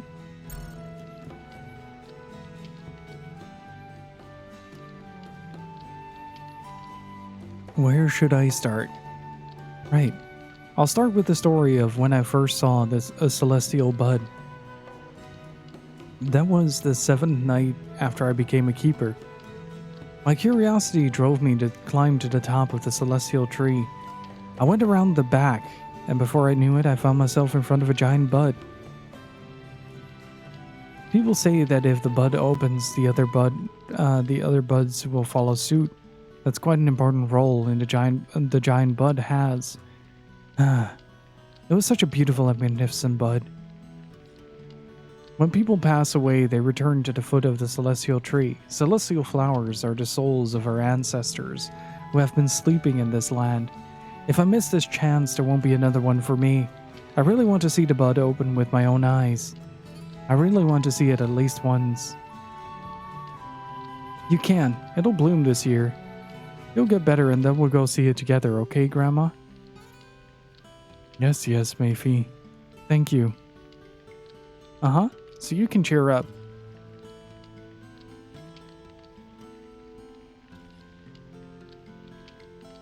Well, I'm going next door. I'll let you know when she gets back, so make yourselves at home. Please keep my grandma company. We don't get many visitors. See you soon.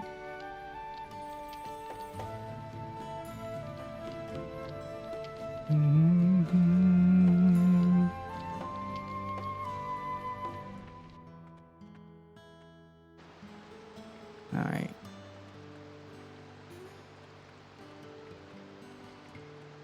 Ooh, there it is.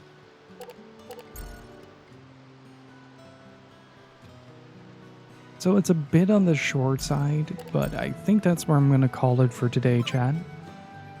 I'm still kind of recovering from being sick, and I'm starting to notice that my voice is